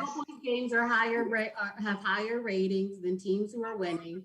We have higher ratings than even Patriots games, even when they were in their dynasty. Like people like talking about and watching the Cowboys, whether they like watching them fail or whether they would like watching them win, whether they like talking about how great they are or whether they like talking about how they haven't won a championship since 1995. It sparks conversation. People want to talk about it. And that is the goal of sports media, is to get people to have a conversation. And the Cowboys will do that for you every single time. It is working. She said since 1995, y'all, 2021. You would have thought these guys have won at least 10 championships by now, and they ain't got two things. It don't matter. We're still the most valuable sports franchise in the entire world, even valued higher than United, which soccer is the most popular. Oh, y'all are worth, I'll say y'all like you're a stakeholder, but the Cowboys are worth more than Man City and Man U? Yeah. We're worth more than Man. Because I know those are multi-billion-dollar, soccer's number one sport, and those are some billion-dollar franchises over there. Our team is valued higher than Man U. Okay, bro. One, I was 1 year old in 1995. Think about that for a second. It's okay that you're a baby. Two, hate the Astros or not, I guarantee they're probably one of the most talked about research teams in baseball last year because of the whole thing that happened. So they got money because of it. So, you know the saying, all publicity is good publicity. Yeah. Whether it's good or bad, all publicity is good. And that's how I feel about Duke. If Duke was a regular franchise instead of a college team, they talk about them all the time like they've got multiple, like recently championships, and they don't. But this year they should not be in March Madness if everything works out. And Kentucky, two blue bloods that I'm not going to miss seeing on the screen. I mean, Duke has won fairly recently because they like to win after my team wins, which has been the pattern for our last two championships. Is when we win one, then they want to go and win the one right after us. They won one in the last 5 years, but prior to then, probably 2018. Like, I guess with college basketball March Madness, if you make the tournament, I mean, it's equivalent, like, I guess you going to the playoffs in MLB or NFL or NBA even, and you can go every year, don't win, but you're there. It's like how the Cardinals were, before we finally got the World Series in 2011, we went to the playoffs, went to World Series once, we weren't winning, but finally. So people see you in the playoffs, it's like expected. We were winning Central Division so much, we expected to be in the playoffs every year, we were. But we weren't winning it all. But hey. Duke's last championship was in 2015. It's not like it was. Yeah. I'm still tired of talking about. In this century, they won in 2001, 2010, and 2015. 2010, 2015, I can give you 5 years. I can give you that. Hell, just one, because in college basketball it's not easy, but you got two. Okay. So that being said, what about your picks for the women's side and the men's side for March Madness? Hey, well, you're making me feel silly now because I don't pay attention to like the standings and stuff, you know. Mm-hmm. I like watching it. It's fun to have on in the background. If a sport's on, I'm gonna watch it. But you're over here talking bad about Kentucky, and I just put them in there because I was looking, you know, you told me just to look at some standings. But I have Gonzaga, Kentucky, Oregon, and Virginia. So I don't know. Do I gotta take Kentucky out? I don't know, but they may still make. That's why I said, okay, you have your conference championship. If you win your conference championship, you automatically are going to the big dance. Now, if you don't win it, then there's a committee that picks if you should go to the big dance. So, Kentucky, I don't know what the hell is wrong with them this year because they you know, they're the blue bloods, so they get the top recruits every year. And we got a St. Louis VSAT alum on there. He's not playing right now, but he's still on the squad, so he was recruited. So I don't know what happened, but maybe next year they'll turn it around. But you can keep him on there if you want. Like they even talking earlier, being a fanatic. Fanatics will put losing teams on their championship. So they think they're gonna get it, even though they won't. Okay, those picks aren't bad. That was a men's side. Did you do women as well? Yeah, I did. UConn, UCLA, North Carolina State, and Baylor. Okay. Now that's definitely some good picks. Because you know, Baylor, I believe Baylor is going to be the new UConn. UConn, y'all know, been dominant so long. It was in the news like 3 years ago. They were wondering if UConn women were bad for basketball because they were winning so much. And not say winning, the championship. They were going to the Final Four every year. And more than likely, when they're in the Final Four, they were winning it. If not second place, but usually they were winning it. And it was every year. People were like, that's hurting competition, which I thought was so stupid. How do you beat somebody? You got to get better. You got to recruit. I mean, how you going to tell somebody you winning too much is hurting competition? No, get up to their level. It's not easy, but I'm not saying to somebody that's winning all the time, you're hurting their competition. This ain't elementary school. What? You don't even the playing field. About women. I can only say that about women's sports. The same thing happened with Olympic softball, right? So the U.S. women's Olympic softball team won every single Olympics, and then they decided that it wasn't competitive, and so they were going to take it out. And then the final Olympics, Japan won. But it was just like, yeah, I miss watching softball in the Olympics. It was fun, you know. It's like you start falling in love with people like Jenny Finch and Kate Osterman and stuff like that watching the Olympics. So yeah, I miss it. Hopefully it comes back. I know there's been rumblings about it. Yeah, so they only say that dynasties are bad in women's sports. We don't say that about men's sports at all. People are like, oh, the Lakers, they done won all these championships, blah, blah, blah. Nobody says the Lakers are bad for the NBA. Right. Nope. Right. It never happens. She had a point. So don't tell me that dynasties are bad. Does have a point. So I'm not buying into that at all. Yeah, but that picking Baylor, yeah, that I could see them maybe doing it. Being the next type of semi dynasty, like that. I like how they're coached. Again, I don't want to get into the X's and O's, but they seem legit. They're not just, oh, we're here 1 year and then gone for 4 or 5 years. Like, they're consistent. Once they got ranked and into the top 5, they have been there. Not just this season, the last few seasons. So, and I started following them when Brittany Grier was started playing with them. She's still in the WNBA. She's still doing her thing. So, yeah. Miss Purple Rain, what you got? Who do you think is gonna win on the men's side and the women's side in the Final Four?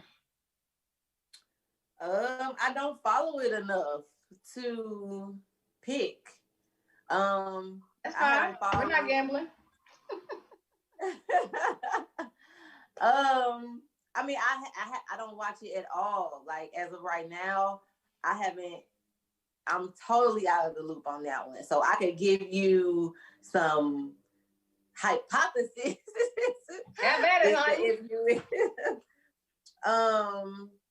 How many do I need on the men's side?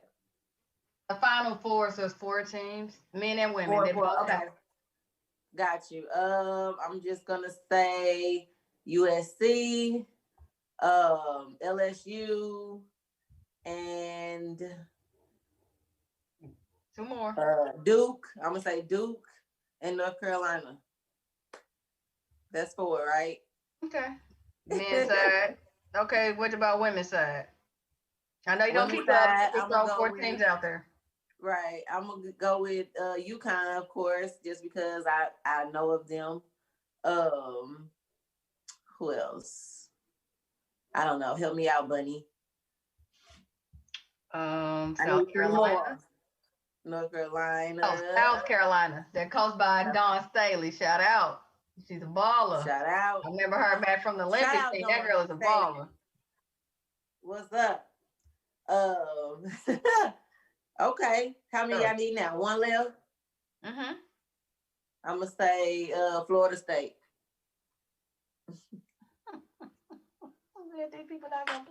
It's okay. I feel like I'm gonna pick it by the mascots. Hey, have at it, honey. I said we're not I told you, I'm like so far removed from the Final Four. It's ridiculous.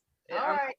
I'm the same way. We'll have on like SLU or Mizzou here and there, but other than that, like whenever it's on, Fairness is on, we got it on in the background if baseball's not on. But yeah, I'm the same way. It's like yeah,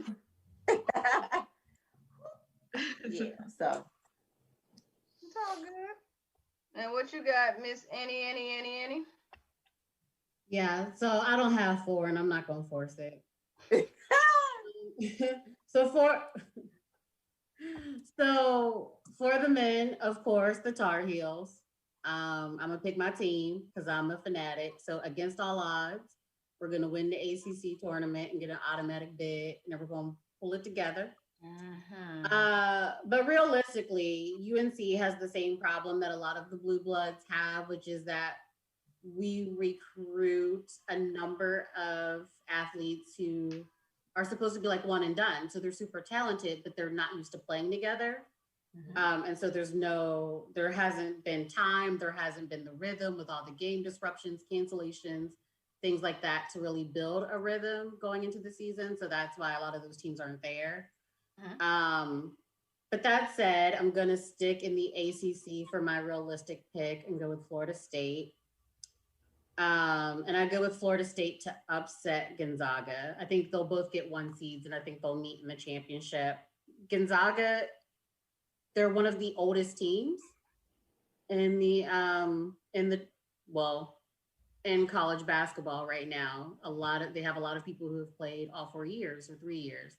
So they have that chemistry. So them having game cancellations and stuff is not as disruptive as people who have only played together 10 games in total, right?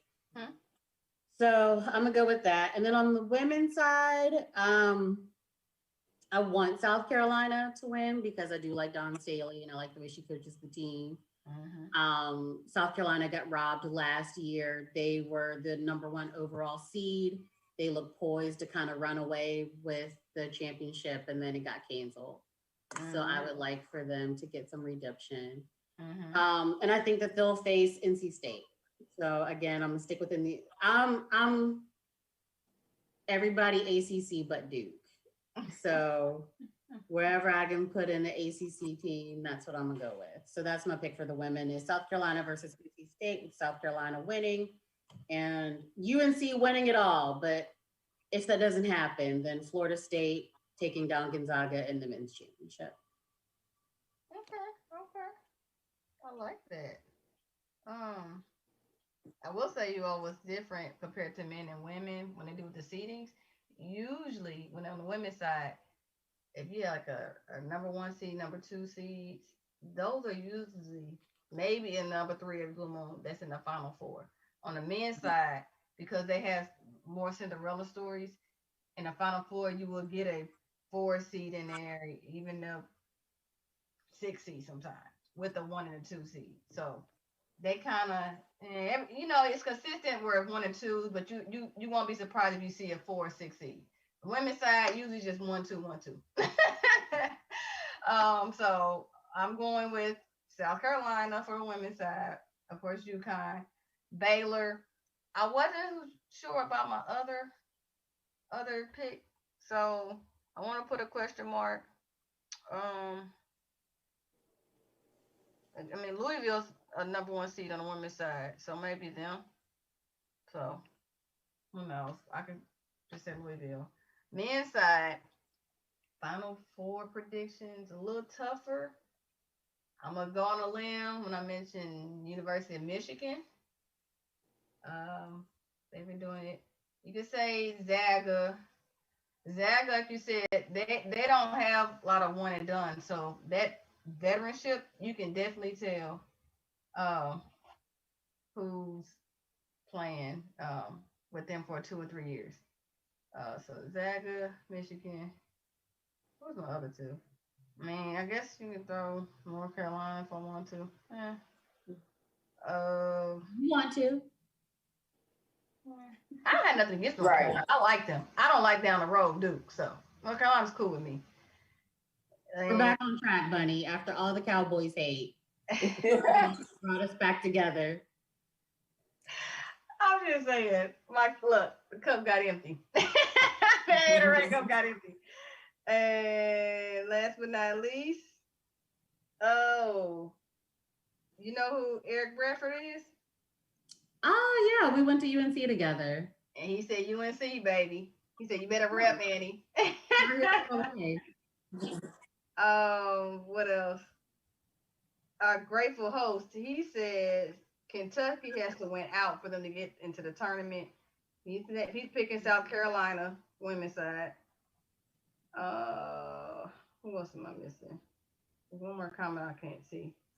But if you are going to gamble, and this show is for entertainment purposes only, but if you were to gamble for entertainment purposes only, this would actually be a year where you could use a measure to take some of the randomness out, and I would just go by the age of the team.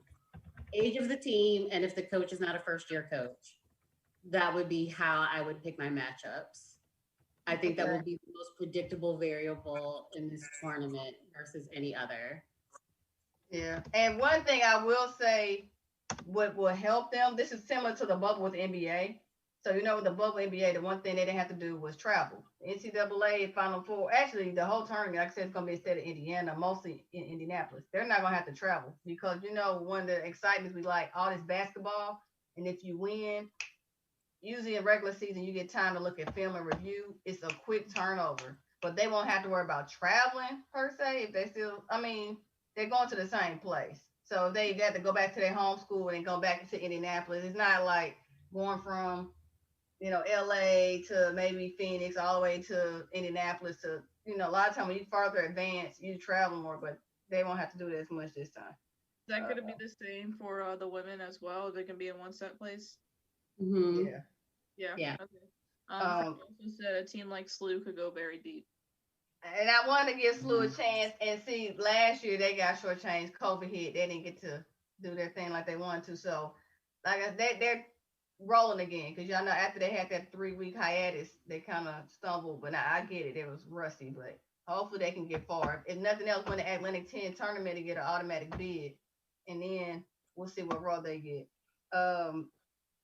Eric said seniority wins out in the COVID tourney for sure. Definitely. Mhm. Taking older teams to win the matchups. Yeah, and he says SLU could go very deep. And SLU ain't talked about enough. I mean, locally we know how good they are, but because maybe the conference they're in, they're not looked at like they should be. Because if they didn't have that 3-week hiatus, they were just getting ranked, and then boom, the head stopped. But they were rolling, and they're doing it again. So I would see SLU going farther than Mizzou. I think Mizzou's gonna get into the tournament, but I definitely see SLU going further than Mizzou. So we shall see. Man, y'all can't believe the time. I can't believe it. Like, we had all these topics, all this discussion, and it's like, no, say it ain't so. Fun. Like, it's been fun. I don't want to run. Well, I know we have to, but I want to give a shout out to our gracious host, Smoooth, and our other co-host, Stanton. Thanks for letting us ladies take over tonight. Had so much fun. So many great topics. Y'all ladies rocking. We represent Women's History Month. Being bad ladies that we are. I don't know what Purple Rain is getting ready for another video because she's over there. Right before our very eyes. She's giving you a preview. Listen, you guys, it takes so much for me to sit still for like 2 hours. That's why y'all probably see me like trying to contain myself because I'm like a mover. I have to move. I'm sorry. You can get up and twerk on the table if you want to. I support it. I do not police people's bodies. I appreciate that. But that Megan Thee Stallion. Body, yada, yada, yada, yada, yada, yada. Hey. Oh, hilarious. Yeah. I had so much always fun. I'm telling y'all, I'm like, y'all like therapy after a long day from work. Y'all like, ooh. I just want to say, for like Women's History Month, and now that I'm a mom, just what we all know ourselves, but like going through this process, we're badasses. Like, I don't even know. I didn't think I was gonna be able to do it, but I did it, and I don't know. I just feel like I get stronger and stronger every day, and I don't know. It's a like seriously, I've been dreaming about being a mom for a long time, and so now that I'm there, I just feel like even more of a badass than I thought I was before that. So I do. As you should, Joe. As you should. Yeah. It's well, Joe. Cause think about it, you was working all the way up until you had baby Joe, right? Or close, damn near. Yeah, about like my last day I worked was December 19th, and I had her like 2 days after that. So. Wow. Exactly. I don't know. Just like I said, I don't know easy about girls, but women and whatnot. But now that I'm a mom and I went through that process, we're badasses, and yeah. Yes, you are. Ready to give baby Joe a playmate? Oh my goodness, she just dropped this baby. You be surprised. Give her another one. Can she enjoy the one she got? Oh, I told Brendan, I told my husband, I was like, we're gonna be 30 until we would talk about it again. All 30. That's so cute. Y'all so young. You're killing me, Eddie. Babies having babies. It's like an after school special. That means we got like 3.5, 4 years to enjoy Mia, be good to go, and then we could talk about it again. Mm-hmm. I hear you. Okay. She's gonna work on the next softball play. She's saying 4 years, but like I said, that's a quarantine baby, so you never know. What is it?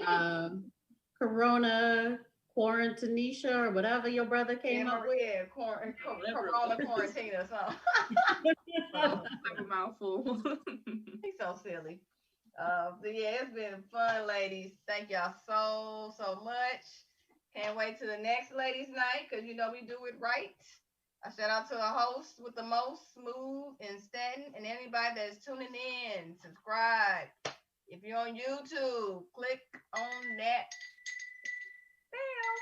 bell. And anytime we go live, you will be notified. And last but not least, So today is March 3rd, 4th. What's today, y'all? The third. March 3rd. All right. So by the time we have our next ladies' night, Final Four should have already happened or about to happen.